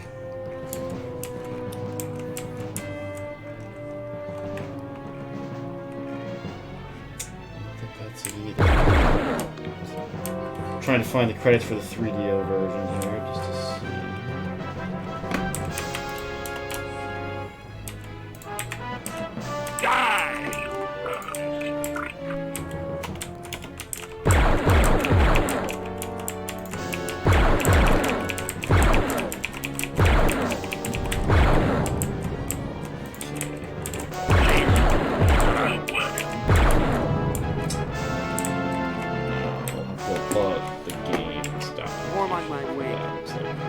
Oh, these just list the PC ones. They're almost near the 3DO.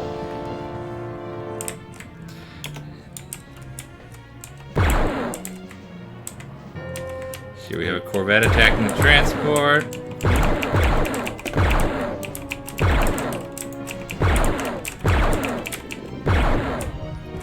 Your days are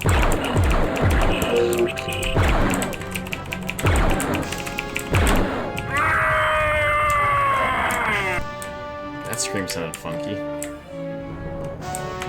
can actually hear that one. I think there are a couple more comms in this, just because they have more space for them.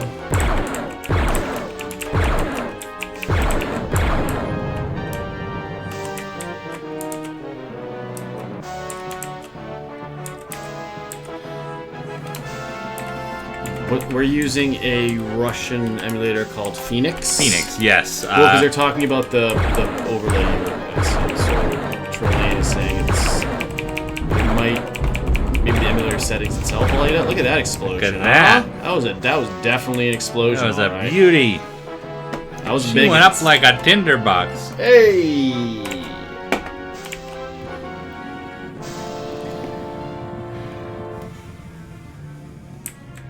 And here's a jump point with weird flashy things to tell you that it's a jump point.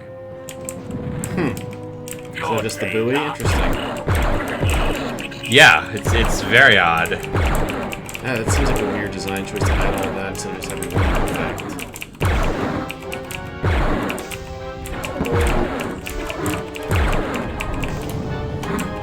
Vaporize that guy.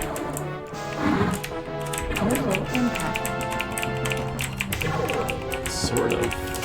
What, have I lost my guns? What's happening here? I can't. I don't know. You've got the emulator in the corner of the screen, so it's hard for me to help you there. So I was just asking myself. Oh, yeah, because I only can see the 12 seconds later, so that doesn't help at all.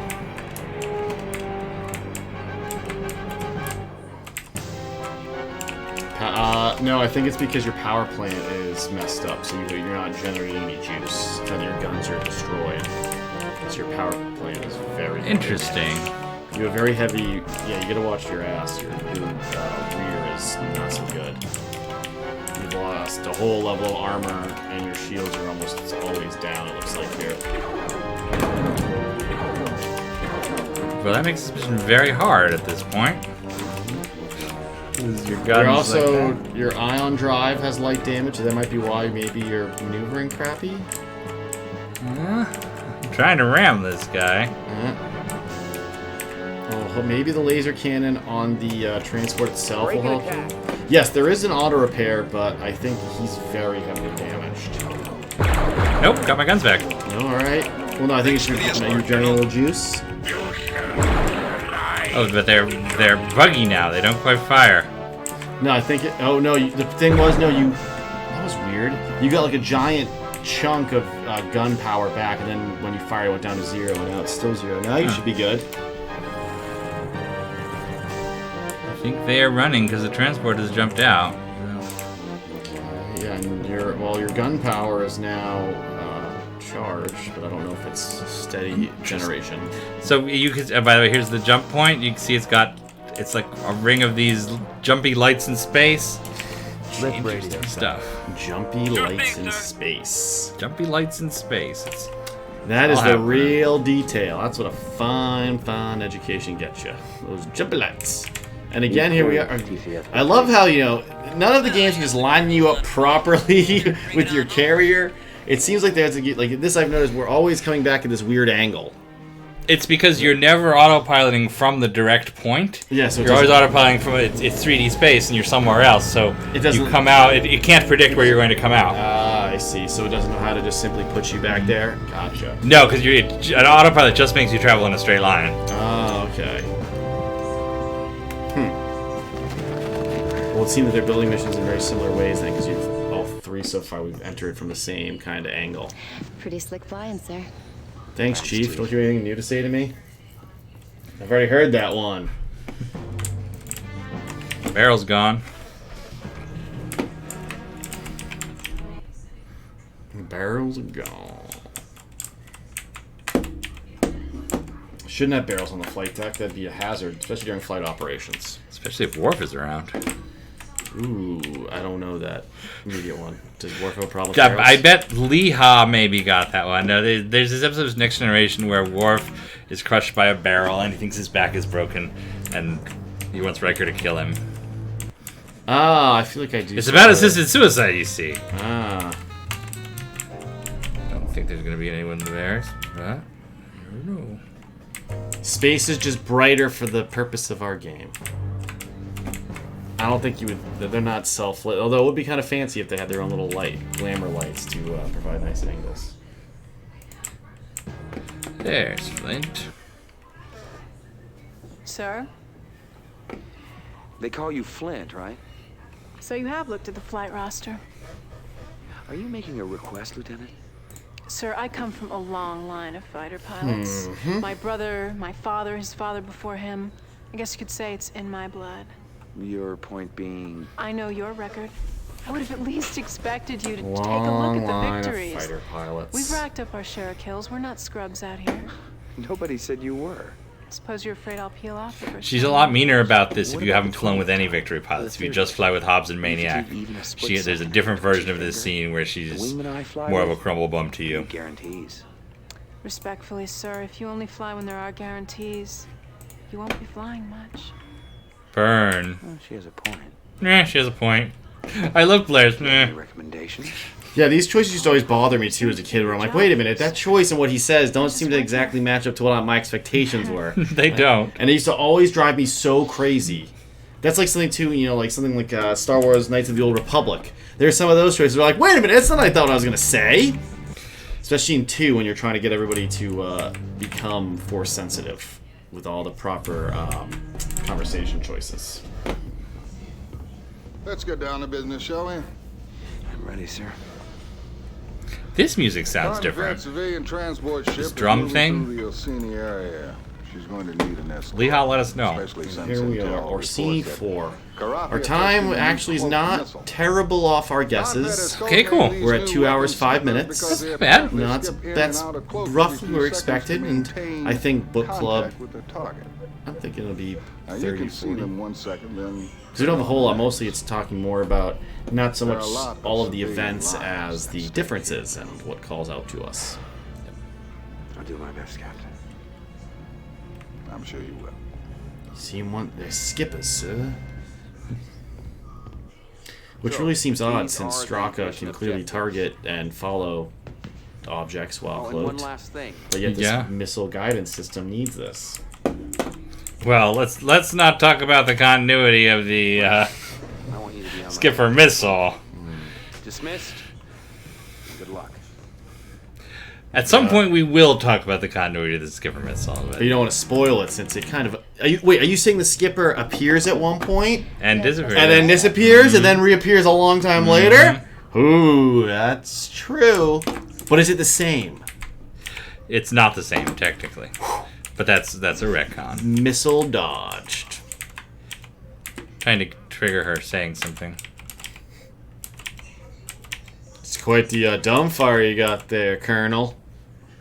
Let's see, a vampire missile. That's something exclusive to Wing Commander 3 for the 3DO. Yep. The vampire missile, it's similar to the Leech, but what it does is it takes down enemy... she was talking, that's why. What it does is it makes holes in enemy shields. It's good for attacking capital ships. I don't want to fly a Hellcat. Oh wait, no, I should fly an Arrow, shouldn't I? Oh, yes, for this one. You should.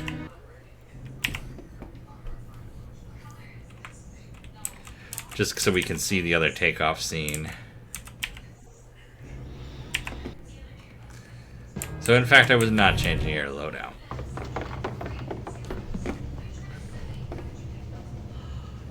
I'm listening to the music now. You're right, it's not the normal takeoff music. Interesting. I never noticed that before. I wonder if it's purely for time, because this music has to be 5 seconds longer. It's interesting. Oh, to cover that? To cover a little bit of extra part. It'll be interesting to see next week or the week after when we get to the Scramble what that music is like. I have a tin ear when it comes to music, but that's really interesting. That's beautiful. That looks cool. That does look bad. But you know, the music doesn't even play over the end part, so who knows what's going on there. It's also interesting that, you know, some of the ships get the shark mouth art. You know, the Arrow, the Thunderbolt, but then not everybody. I see him. Here we go. Some more transports. Another transport to escort.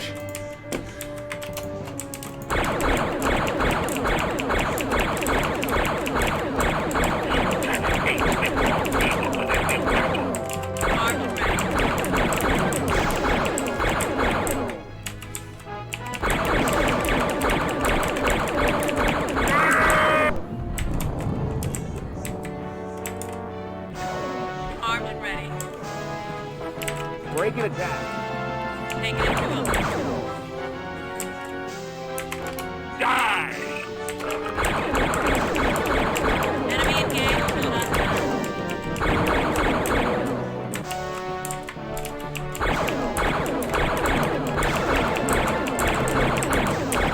Your people were sweet.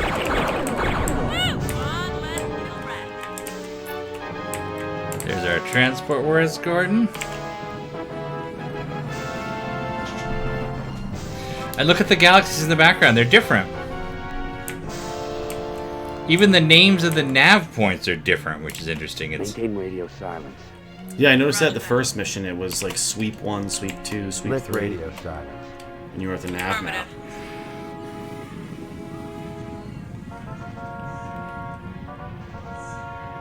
Bogies in sight.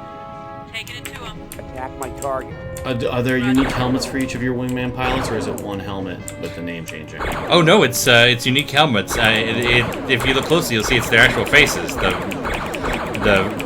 It's not until Prophecy that they do generic helmets for the main characters. See, that's her actual face. They shot everybody doing the taunts. Oh man, if I had been smart, I could have Prince Thrakath with the Hobbs hat helmet on for the first mission I've seen it. Didn't think of that one. Didn't think of that one until although I probably died from the stream, to be honest.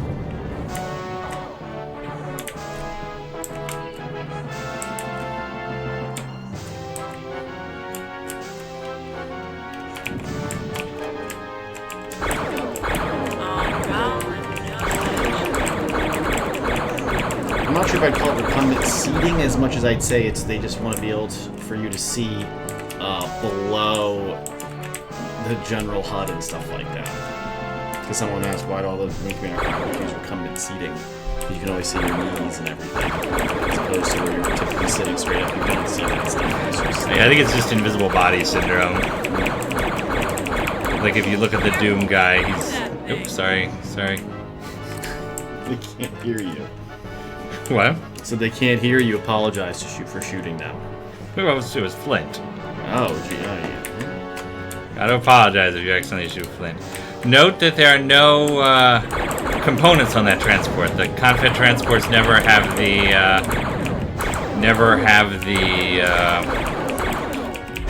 transport Modules. pods on them in this game. But the Kilrathi transports are going to be very interesting. Oh, that was a skipper missile. That was a skipper. Oh.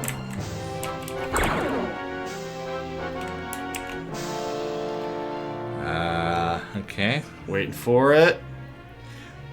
I don't. Well, look, I'm just going to autopilot. Maybe we'll get away from it. What was interesting is there was no Corvette firing them. They're just there in this one. Maybe they're coming from very far away. Oh, nope. It's like the skippers in them. Oh, these are different transports. Nope, something just we got Vactots for the first time much earlier. And look, they came out of a Kilrathi style jump, like in the intro. They've got a purple jump thing.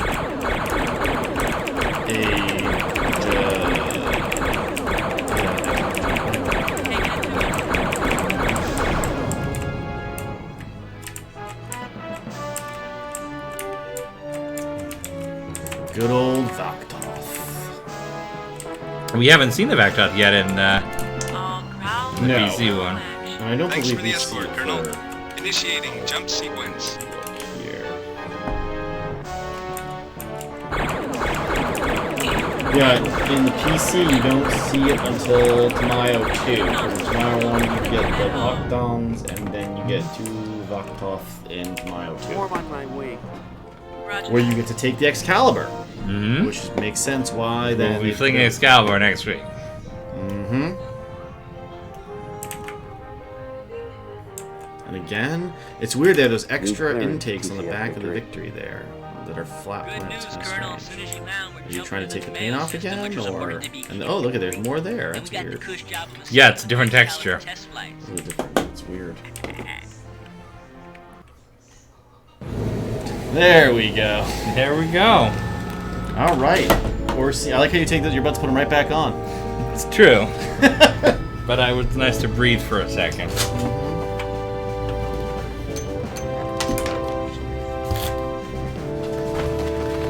So it's just about time for Wing Commander Book Club.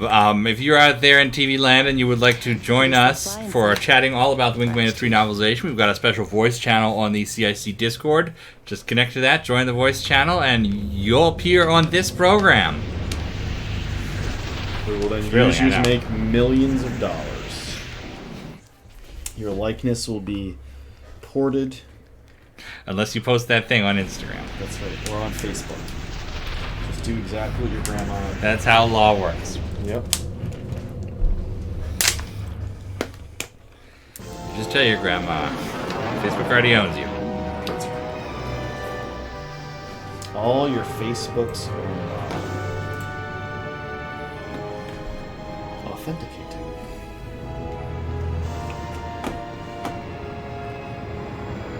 I'll just go down. That's fine. There's that Excalibur.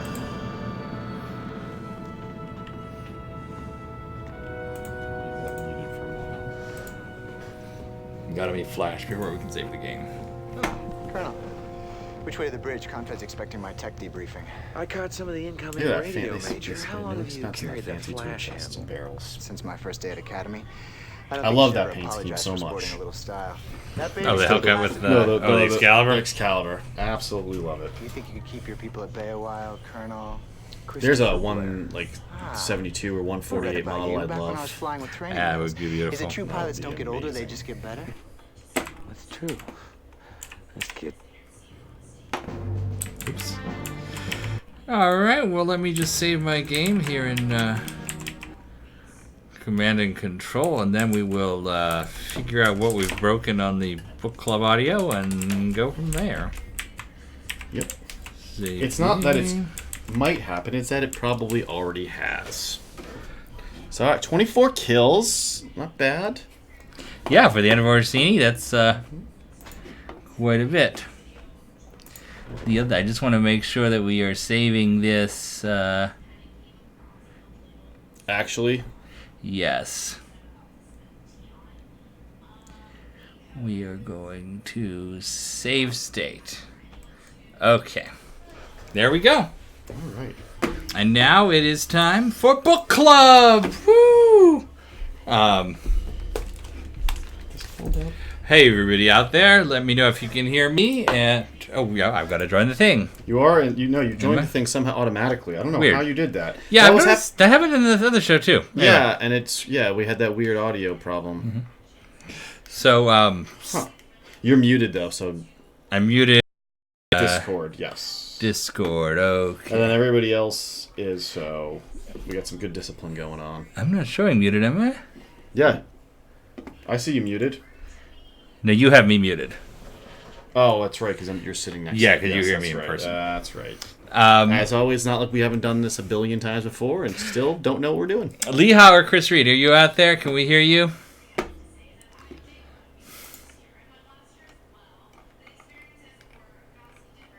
Are you hearing? I hear no. They're not talking. There's Chris. There's somebody. That was Chris. We got Lee. There's Lee. Somehow, maybe. All right.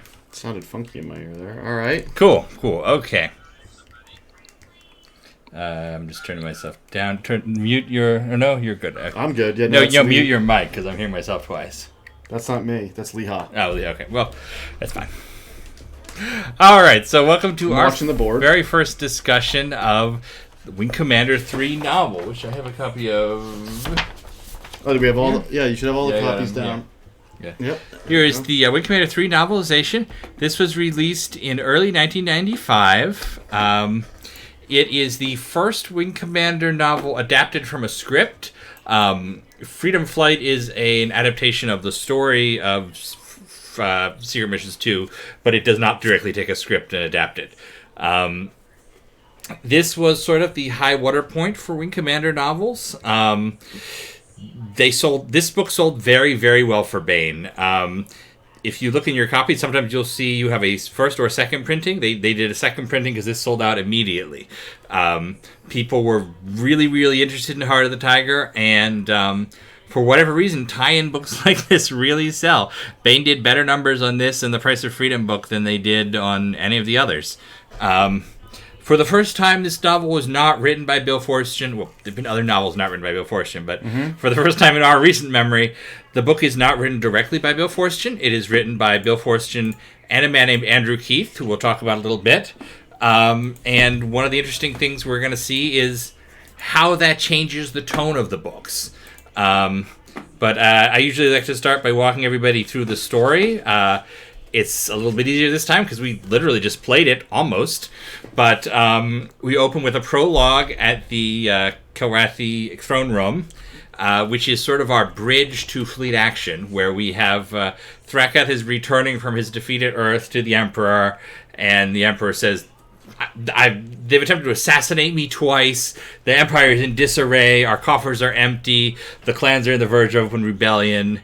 I want you to use this weapon. He doesn't say what it is. It's and you'll note that nothing of this appears in the game. But he says we're going to use the special weapon, and Thrakath says that's not our way. And he says no, do it anyway. No details. And we also get mention of the everybody's favorite, the Mantu, like the alien threat is approaching the Confederation. And that's all in a page and a half or so of just the Kilrathi talking.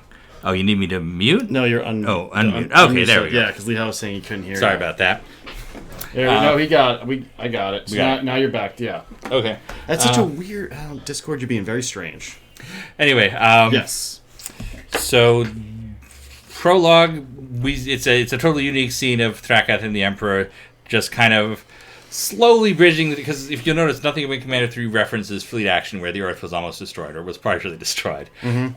Just a few cities, tens of millions. It's fine. Then Chapter 1 is the very, very start of the game. It's Blair's arrival in the Victory.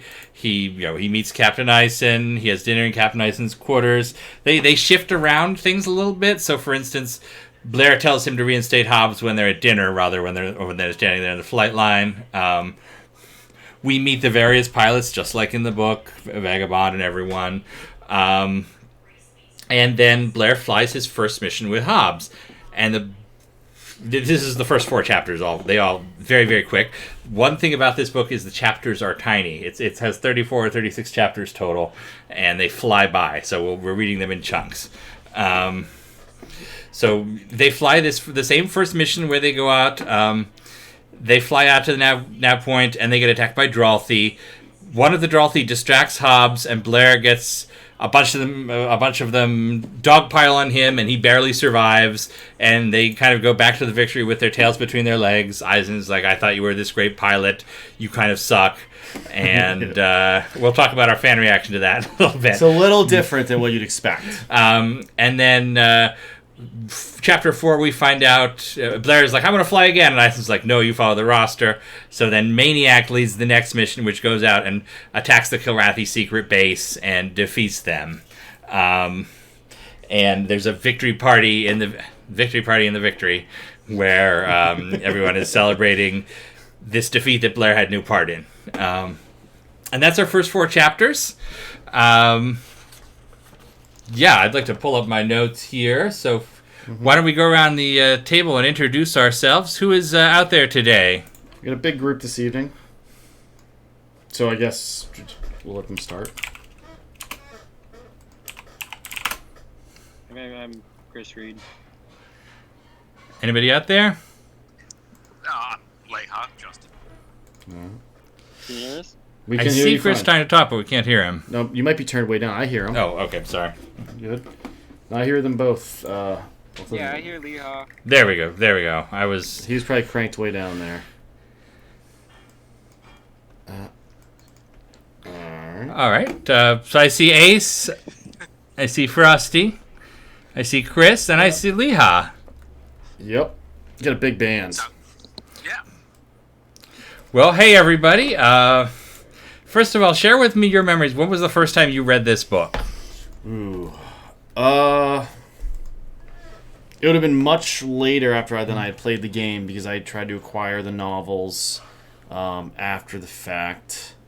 I don't remember when, though. It must have been like 96 or 97. And I just remember thinking, at the time, of course, like, what is all of this? This is this is not what I know. This is not the guy I just was. Like, why are all these bad things happening? Why isn't everything going perfect? Because as a kid, that's definitely what you remember. But I don't remember any of the specifics, though, at all, unfortunately. Okay. Ow.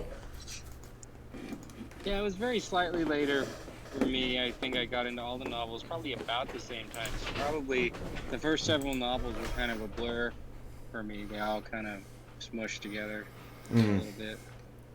This was the first one that I read separately. I read, I think I read Freedom Flight individually. Then I looked into the World of Wing Commander novels, and I read the other two. This is the last novel that I don't remember specifically looking for.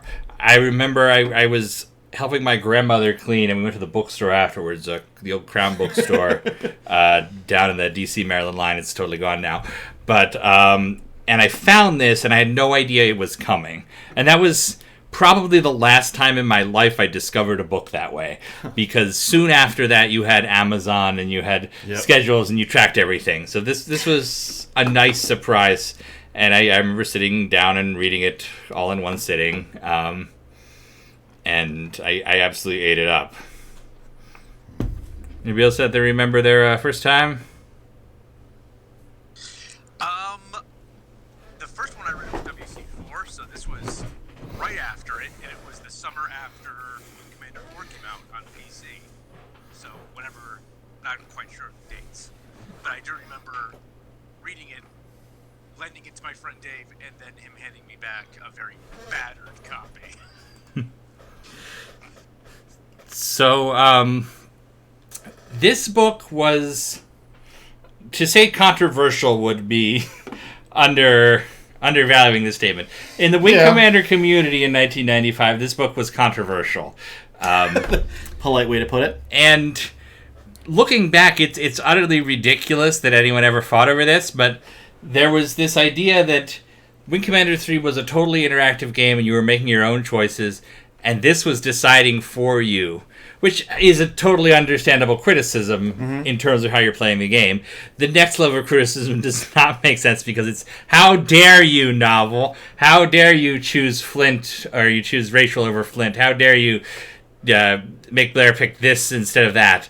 Which, how dare you? Of course it had to do that. You wouldn't have a story. It's not a choose your own adventure. Although it could have been. So we fought over this, and whether or not it was the official version of events or if it was just this one author's version.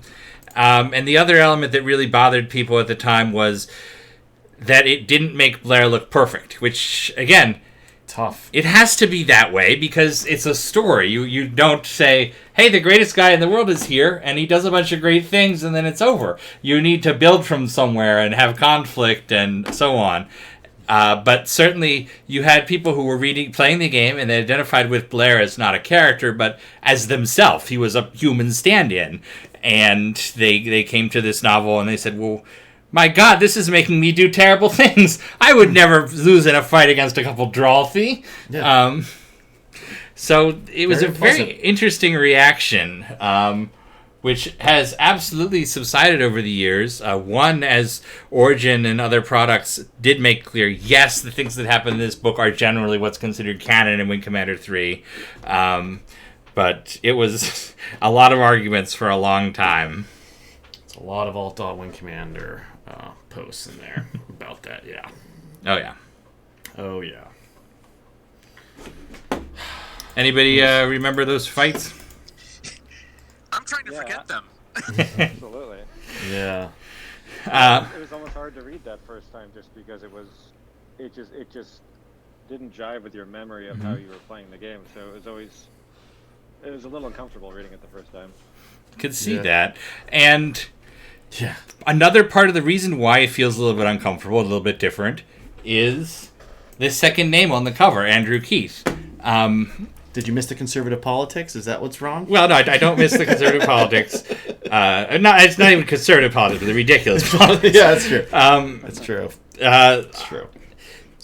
Bill Forstchen, his writing style is very much, he read Highline Juveniles, and he's trying to do that pulpy, slightly 1950s Starship Troopers style of writing. Everything's a little bit vague, but it feels in focus because it's the same level of vague. Andrew Keith is from the sort of Tom Clancy school, where his previous books, a lot of them are these super high-tech thrillers, including a series called Carrier that's all this aviation porn. It's heroes on a nuclear-powered carrier fighting the whatever America's enemies were in 1987. The Russians? Russians, maybe. So what he brings to this is a very different style. And I'll talk about the process of how this was written, because it's going to seem kind of ridiculous to you. The one thing they wanted for this book was they knew that Bill Forstchen was the Wing Commander man. They wanted his name on the book. In fact, they had another Bill Forstchen book that they wanted to publish forth that they had to keep bumping because of the game adaptations. But they wanted his name on here.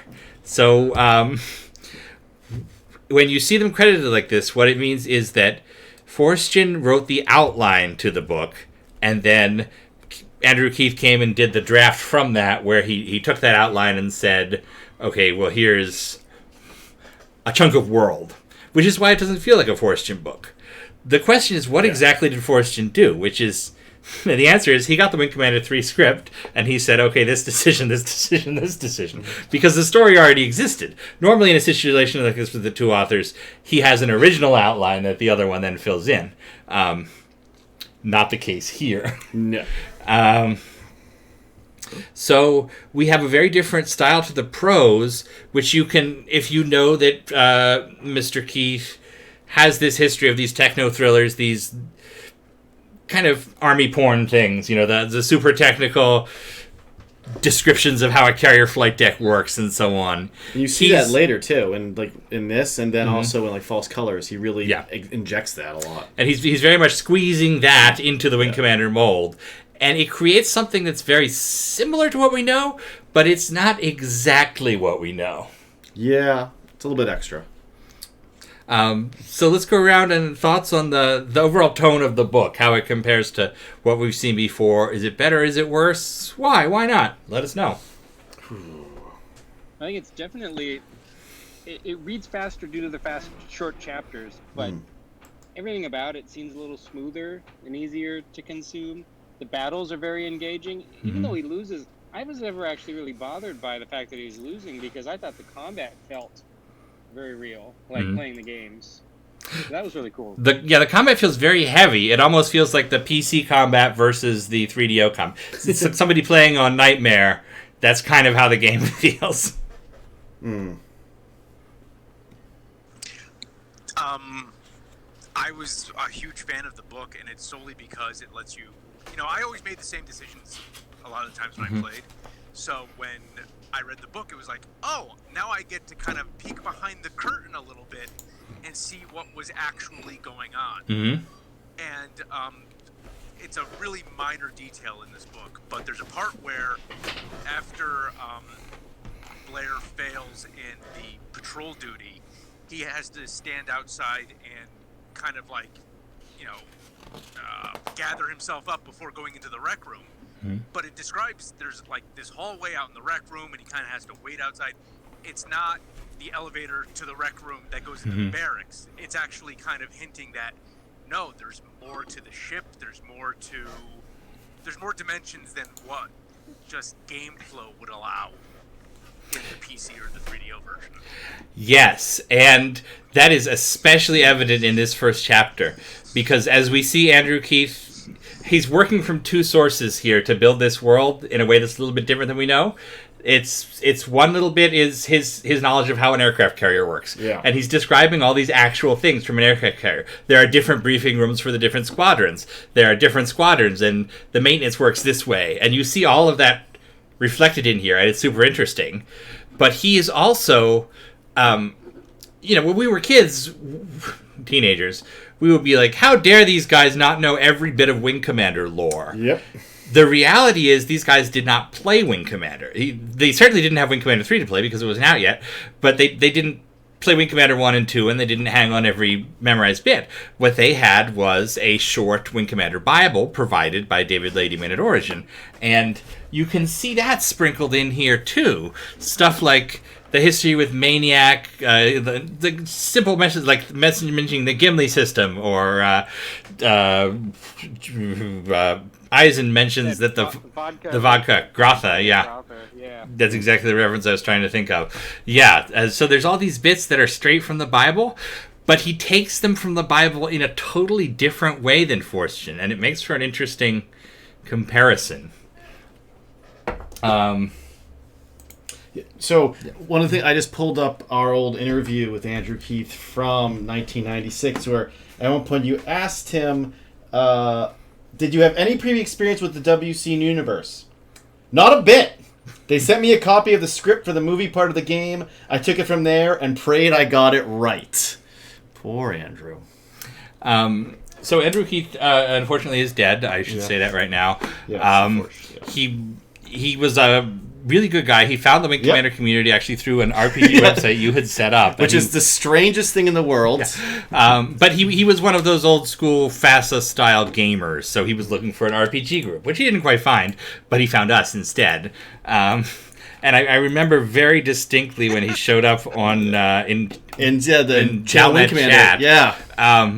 There was just one super obnoxious guy who immediately went after him about how dare you pick Rachel? She's a porn star. And yeah, I do recall. Yeah, when he had first joined, because I had this really ridiculous. It was just called literally WCRPG, and he emailed me, and I'm like, wait. And I remember like, hey guys, the author of the novelization has reached out to me, like, oh my god, we have to talk to him.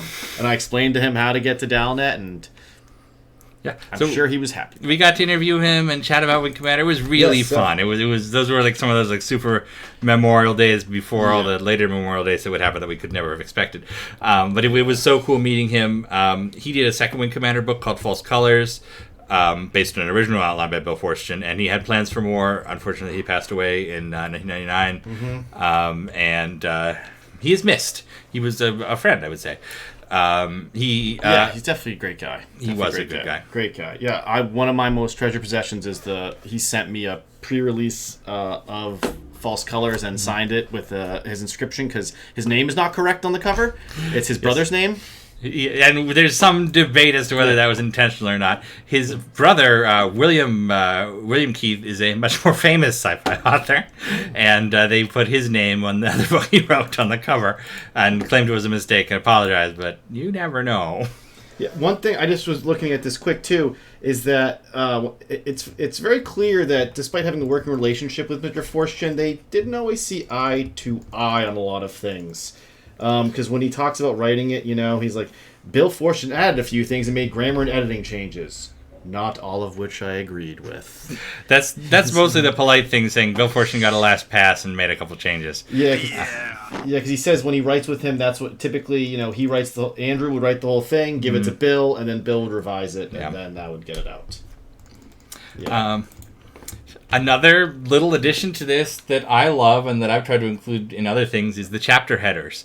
It just makes it feel more like a techno thriller type story to have these, September whatever 2669 TCS victory whatever Rome. So I really enjoyed those. Sorry, just see what else he had to say in there.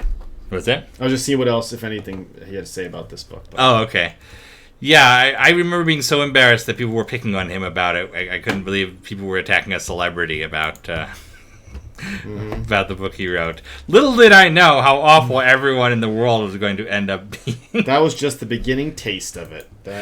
I do think that the first thing that really kind of seems off, and now going back, I know it's because it's written by someone who does not know their relationship. They know a description of their relationship, but Blair and Maniac, they are much chillier than they are in the game. In the game, it's much more of a, hey, you're kind of an asshole, but you're my asshole. Yeah, you're that a-hole friend of mine. And in this, he's kind of read the very literal description of Blair and Maniac's history and said, screw that guy.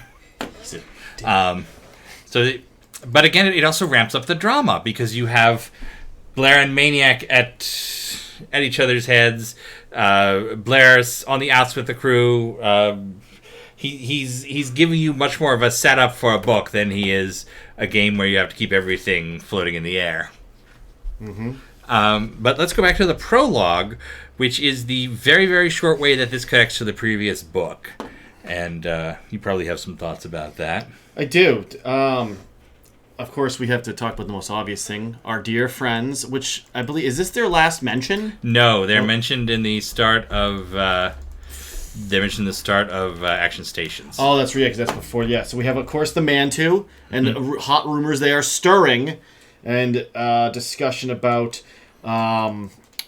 the rest of the Kaga fleet. Although there is one weird thing too. Although they're not called the Mantu, it does not refer to them by name. Yes. Yeah, but we get that weird. So we also have Andrew not understanding how base 8 works, because half of 8 year at one point is uttered in the prologue, where I'm like, isn't that just 4? Or instead of calling it half, like we don't call it half of 10. No, you say half a decade.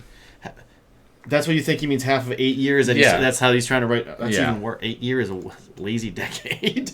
But we get the one thing that kind of blew my mind is the first time we get the mention of Kilrathi spending money, right? On the cost of the war for themselves, and how this is going to cause political fracturing. We talk. It also adds the great detail. There's 2 post Battle of Earth assassination attempts. So we've already had the Jukaga one right before, and now there's been 2 others since then, and that the clans are literally on the verge of. It's almost going to civil war because the Thrakat's clan and the Emperor's clan has not been able to secure victory just yet. But yeah, and we get the first mention of the bioweapon. But yeah, it's a funky little. You get a lot of great. Background in such a little bit to connect that, because that's always what drove me insane about this. It's like, where are the other Hakagas? Like, there's massive fleet out there ready to go. Why are these simply being used where all the other heavy carriers get put away and they're in mothball until they have enough pilots? And of course, the answer is simply that Wing Commander 3 cannot reference the previous novels, so no one will ever see them again. Yeah, but it's a very quick way of putting all that aside. Yeah, it does it fairly well. It's a nice little package for you, because it gives you the service you need before moving on to the next stuff. Any other prologue thoughts from our from the crowd, folks? I'm glad you pointed out the money thing, because that was something that kind of. It was an odd thing to read the first time I read the book, and it always stuck in my head. Is this like the first time they talk about money on Star Trek or something? You're like, what is this? Totally changes my previous expectations about their entire culture somehow. But yeah, and my other last thought is on the prologue is it's a pretty critical connection, because a lot changes from Wing Commander 2 to Wing Commander 3. If you're just playing the games, there's a little bit of stuff in the victory streak, but the setting totally changes. So if you just walk into Wing Commander 3, you're like, why is everything going so badly? And it's critical that you know the events of End Run and Fleet Action and how they play into everything to understand how we even get to Wing Commander 3. And the prologue is part of that glue. One thing that's interesting here is measurements of time. We talked 2 weeks ago about the unusual Wing Commander 3 timeline, and maybe it's supposed to be set later. There's some evidence here. Blair talks about how he's been a pilot for 18 years, which would make this a couple of years after 2669. That would be more like 2672. And they talk about how there's been almost 40 years of conflict instead of 35. There's never a clear, we know what your Wing Commander 3 is set here, but it certainly implies that it's later than it is generally considered, is officially considered now. Yeah. That's like all my notes on Chapter 1 are all about, like, all the years. Like, wait a minute, these don't make sense. There is one reference in here that it's super... First of all, one thing that Andrew Keith does very, very well, which is a skill that someone adapting a script has to have, which is that he fleshes it out. He takes... Because a script is much shorter than a novel. He has to then say, okay, there's this line of dialogue that gets this fact across.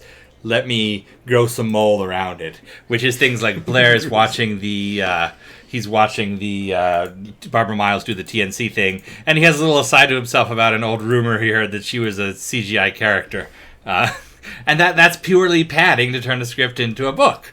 But there is one that I think sticks out to everybody, which is the reference that he named Hobbs, and it's absolutely, because of course there's nothing in the Bible that gives that little Wing Commander 2 tells us in a little aside that Hobbs' friend Downtown, who is also ignored by other sources, named him after a great philosopher, and haha, that's a funny joke. And here, Keith sees the opportunity for the same joke, but he says, oh, Blair named him after a piece of folk art. Hobbs from Calvin and Hobbes, which is exactly the same joke come to in a different way. And I remember that ruffling fans' feathers, because how dare he not know that in Enigma 2 and Wing Commander that's right 2, if you go to the comm room, then you'll talk. Yeah.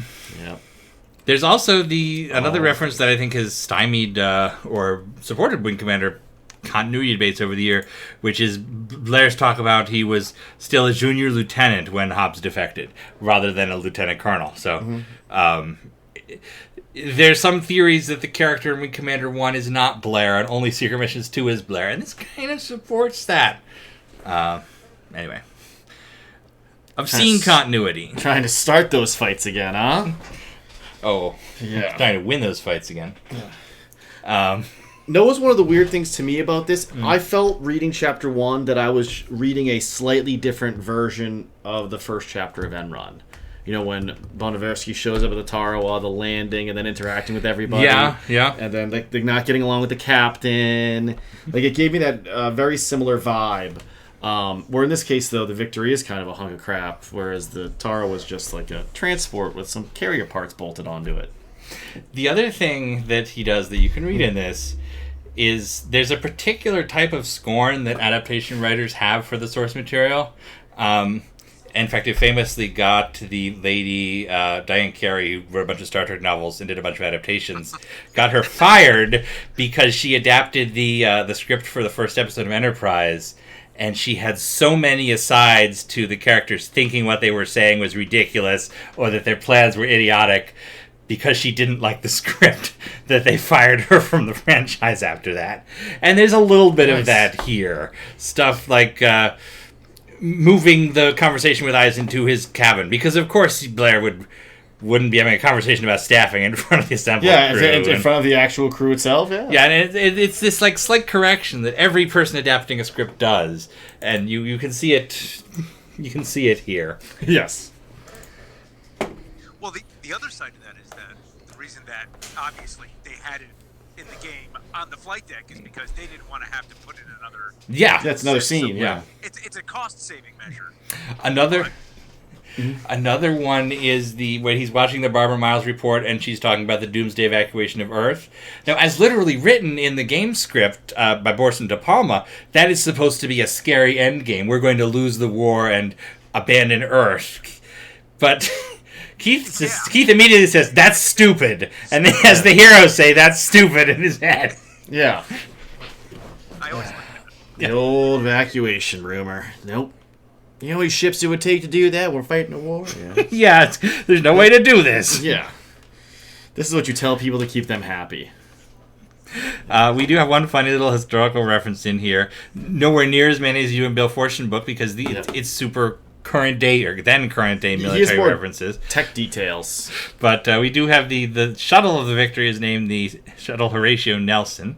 Here's Horatio Nelson, the great British Navy commander. Mm-hmm. And the connection is, of course, that he fought the Victory, the HMS Victory. Which still exists to this day. Yeah. So that's your little history joke in the first couple chapters of the Commander 3 novelization. It's a good one. What else? But let's go around the room here. What did you think of these in general compared to the game? And how does it feel reading them today versus as a teenager? It feels much more relaxed today, I would start off with. Reading it through at this time, I was more concerned with picking out those kind of different details that Andrew puts in. Because, to me, it's like one of the things I wrote down was in chapter 2 when he starts breaking down the carrier air wing. It's like this is that first taste you get of Andrew where he really gets that full form and false colors because it's like just carrier porn left and right, talking about hangar decks and organizations, and that's like part of me. That's like I feel like I owe Andrew a bit because he helped push later in life when I started focusing on in graduate school. That's the stuff I look at is how the doctrine between the Japanese and American carriers is very different, and you get that first taste here, which is awesome. And I'm glad you pointed that out because that is an amazing sequence in this book. Blair goes to his office and he sits down to read about his assignment, and we get so much continuity that has become so important to the fandom since then, including designations for the different fighters. The fighter wings designation, we learn about what's happening here. The fighter wing 36 has been assigned to the Victory for 6 months. The previous Colonel Dobrunin, was killed during a scramble. And that's all stuff you kind of wondered in Wing Commander 3. You're like, why is this happening? But it's exactly what teenage boys really wanted at the time, which was this added structure. It's the FA-76 longbow. I remember the HF-66 Thunderbolt designation angered the folks in the Aces Club so much because that's not a fighter designation. HF doesn't mean heavy fighter, and screw you guys. Yeah, I mean, it means whatever they say it means in this future world. This is not America in space. This is space in space. Because you know what the V stands for? Like, would anybody like to know what the V stands for in those things? What? Heavier than air. So it's like, who cares to begin with? Yeah. It's a designation from, when we had dirigible airships and stuff like that. So that's why they had the V designation in front of squadrons. So it's it's a plane. So take that, Aces. All sorts of things like that. They're great. And it's awesome. It's continuity that fans have picked out because we love those details and we throw them everywhere now. Because we have the differences in the arrows. You have the short range launch defense. You have the longer range interceptor. Yeah, which is interesting. No Hellcats. Yeah, he cuts. Yeah, I don't know. Yeah, so in the game you start in Hellcats, but in this we hear that there are 2 different Arrow squadrons, and it's not until later in the book where a Hellcat squadron comes to replace somebody. I think it's after Blackbeam. It's interesting that there's such a distinction between 2 arrows, which of course we see in Armada versus Wing Commander 3 just right there. Yeah. But it's very interesting that they draw a line that the whichever version of the shorter range than the others, which are longer range, good for patrol and that kind of thing. So they're like not the same arrow with just different ordnance or something. Yeah, it builds the world. In fact, it's actually even better game design if you had started with 3 ships and got 2 of them as you went later. Unlocking them. Yeah. Like getting the medium fire, you just have the arrow or something. Yeah. Yeah, because he also, and then he adds a squadron too, because we have all the shuttles. They get the support squadron along with the 4 combat squadrons, which the only thing I do wish they had is better names than colors. Yeah, they're very Star Wars. Yeah, like I would much prefer, V, for like Thunderbolts or like the longbows, VA, 1764, the Iron Fists or something like that. Instead it's green. But I mean, I get that, and you're creating a lot of stuff you gotta keep track of. And you can see with like the call signs, he uses super accurate military call signs, so it's Snoop Flight and Snoop Leader and Snoop 2 and so on. It's all very a little bit of Tom Clancy. It's like this: you're at a restaurant and you get the pasta, and the waiter comes by like, "Can I put a little bit of Tom Clancy on there?" And then they yes. Yeah, that's like going back to. Stop till I say stop. That's all right. Keep it coming. I like looking at one of the things that I remember as a kid bothering me way more than it should have was the screw up in the detail that Tolwyn was the mastermind of the events of End Run. Although that is wonderful in a way. I was thinking. Okay, you go ahead though. Well, because I was thinking, like at the time, it's like, that makes me furious because are they just thinking of the great rescue of the Taro at the end, and we're going to completely ignore Vukertog and everything that Bainbridge does there? And that I remember because reading it this time, I was like, oh damn that! I wrote it down like reality check. But the book literally gives you the reality check because it's Blair saying Tolwyn is considered the mastermind of these things, but Blair knows that's mostly PR hype. And we talked about this at the end of the Fleet Action book club. Tolwyn doesn't do anything at the Battle of Earth. He's there. He's it's just not commanding. his plan. Yeah. He's the survivor of these things. Yeah, it's Greco's plan, and then Tolwyn is just executing his aspect of it. Yeah, which is a very good way to explain the change in Tolwyn and which he does very well right here is.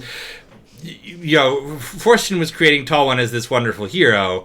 Meanwhile, Chris Roberts had cast Malcolm McDowell as Tolwyn, and Malcolm McDowell is not going to be this understanding. He's not an empathetic admiral. Yeah, he's going to be an evil jerk of an admiral. Yeah, he's not the sailor's admiral. So you have this and Forstchen was famously not happy about that change, and so you do have this course correction that's very subtle right here, but it's saying Blair's heard this stuff, but he doesn't think it's quite what we read in these other books. Mm-hmm. That always used to infuriate me. Always used to drive me crazy. What else? But I think another thing is we get the explanation of, and this I think was a very heated topic back when we just had Fleet Action, was, well, where's Blair during this? Why are we seeing him fly off with Bear, and why are we seeing his narrative at Sirius and then at Earth? And here we get the answer. Yeah, he was there, but he was injured. Yeah, he took a missile, and that's why he's able to avoid the death of the Concordia, because he's rehabbing, like Tom Hanks in Jerusalem in that horrible movie. Yeah, so we get some more backstory of Blair, which was much needed, since it isn't... There's this odd twist in Wing Commander 3 that the game is fine with because it doesn't give a shit. Yeah. But fans are kind of like, wait a minute, Blair was the one who was working for Paladin with Special Operations. Angel was the commander of the Tiger's Claw Fighter Wing.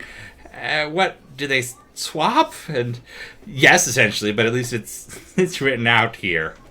Yeah, explain how he's been commander of the Concordia for 3 years. Although I feel like Blair has maybe a bad habit of, how long you been working here? Oh, it's really been 6 months. I've been here about a year. Again with the dates, that there should not be 3 years for him to have been commander of the Concordia, unless you want to do it in a way that makes sense. Yeah, because then it's like the Victory too, and this is something I even looked at. This, it's the Victory. It's designed, not built, because they never tell you when it's actually built. But it says that class was designed in the 2590s. Well, they do. They tell you the class is that old. Yeah. Victory herself was commissioned during Captain Ison's lifetime. Yeah. We'll hear later. He was the communications officer. Mm-hmm. It was her. It was his maiden voyage and hers. So you could do the math and everything with the Academy. That would have been 2634, the first year of the war. But it's also weird that they only wait till this long to then start bringing them out. No, they talk about how it had been it had been doing these support missions, and it was supposed to be retired, but hasn't been. And he goes into some description about how damaged it looks, and it needs time away, and it hasn't gotten it. So it has been fighting. Yeah, but it's more. It's not that it's been. He talks about they bring it out though. Like they bring it's not it's like in mothballs. I thought they No, I think it's more that it has not been fighting on the front lines. It's been more of a support ship. So and now the new carriers are being assigned to protect Earth because we've got this like super paranoid populace. We've lost. We'll pay to make more ships, but they're defending us. Yeah. See, I don't know. Yeah. I'm not sure if I saw the same. What about our crowd here? Yeah, let us know your thoughts. What about our crowd? Yeah, you guys all dropped dead? No, I'm still here. I'm trying because it's funny. I only took 2 pages of notes because afterwards I was like, these are the missions he played. I don't really need to write anything down about these. Right. Yeah, I really liked how Blair has an office. Wish we could see all that stuff. I can imagine it, but it really fleshes out how the carrier is this giant cool thing, and we only see a tiny little snippet. You guys mentioned before how the dynamic between Blair and Maniac is so different than in the game. I think I'm gonna really use a bad word here. I think it's a little bit more adult in the novelization. Oh, absolutely. He kind of walks into the room and you can kind of feel Blair kind of go, oh shit. At all the wings. Yeah, and it also adds another depth to it because bringing Hobbs back in as Blair's XO, now Maniac has more reason to dislike Blair, not just what happened in the games. It's kind of adding more fuel to the fire. Yeah, and the Maniac Blair thing. In terms of the games, the last time we saw Maniac, he was commander of the Wild Eagles Squadron, he had his squadron destroyed, and then he was seemingly very apologetic and following Blair. So it's very odd in the games that we just jump to him as Tom Wilson, and they kind of have a funny buddies who fight relationship. Frenemies. But the relationship with him in the book, it makes a lot more sense. Blair is at the end of his rope. He thinks he's being cashiered to this dead-end assignment. He doesn't know there's some plan in time. He thinks he's being punished. He thinks Angel is dead. He thinks the world is turned against him. He thinks the war is lost. And here's his jerk-hole friend. Just what I needed on top. And of course he would be fed up with him. It just makes sense. And then he has to screw him with the, when he's sitting there doing the squadron assignments, and it's like, well, crap. I see the logic of why these assignments were made before, but now that I'm back and I'm flying Thunderbolts, Maniac's screwed. Yeah, that was really harsh. It was very harsh on Maniac. I want to fly in a Thunderbolt, so, screw you. Yeah. And you can't handle anything else because it actually has responsibility where, to other people, so yeah. And of course we know Maniac is this jovial Tom Wilson actor. Mr. Keith is not. So, yeah, it's interesting. He mentioned to me once that he did not know who was playing any of the characters. So he didn't know Ginger Lynn was Rachel or Mark Hamill was Blair. It was purely as written in the script and the information from the Bible. Mm-hmm. I mean, he said he hoped he got it right. But he still came back for more. Yeah. So, I think that's probably all I have to say about this. Let's go around the table, though, and get last thoughts from everybody. Ace, you want to start us off? Yeah, I mean, it feels really good to be reading again. I haven't read it in a really, really long time, and coming back to it with a fresh perspective it's been really enjoyable. Just being able to soak up the details without maybe being as young or as emotionally connected in the same ways. Just having a more mature view at it, so it's having a great time. Chris, let me hear what you have to say.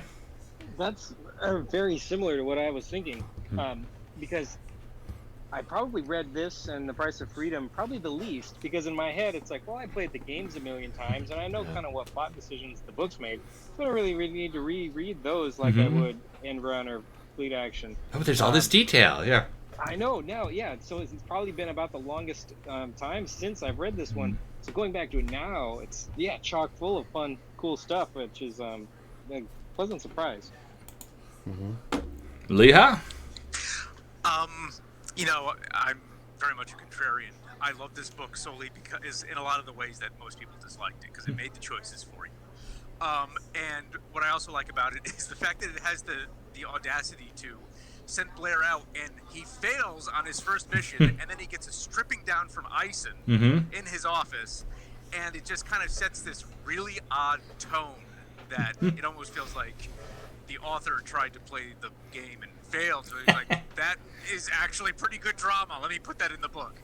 But if you just get Wing Commander 3 as this big 700-page script, that's all in the game. You can lose the first mission and be chewed out. He's not to blame for that, really.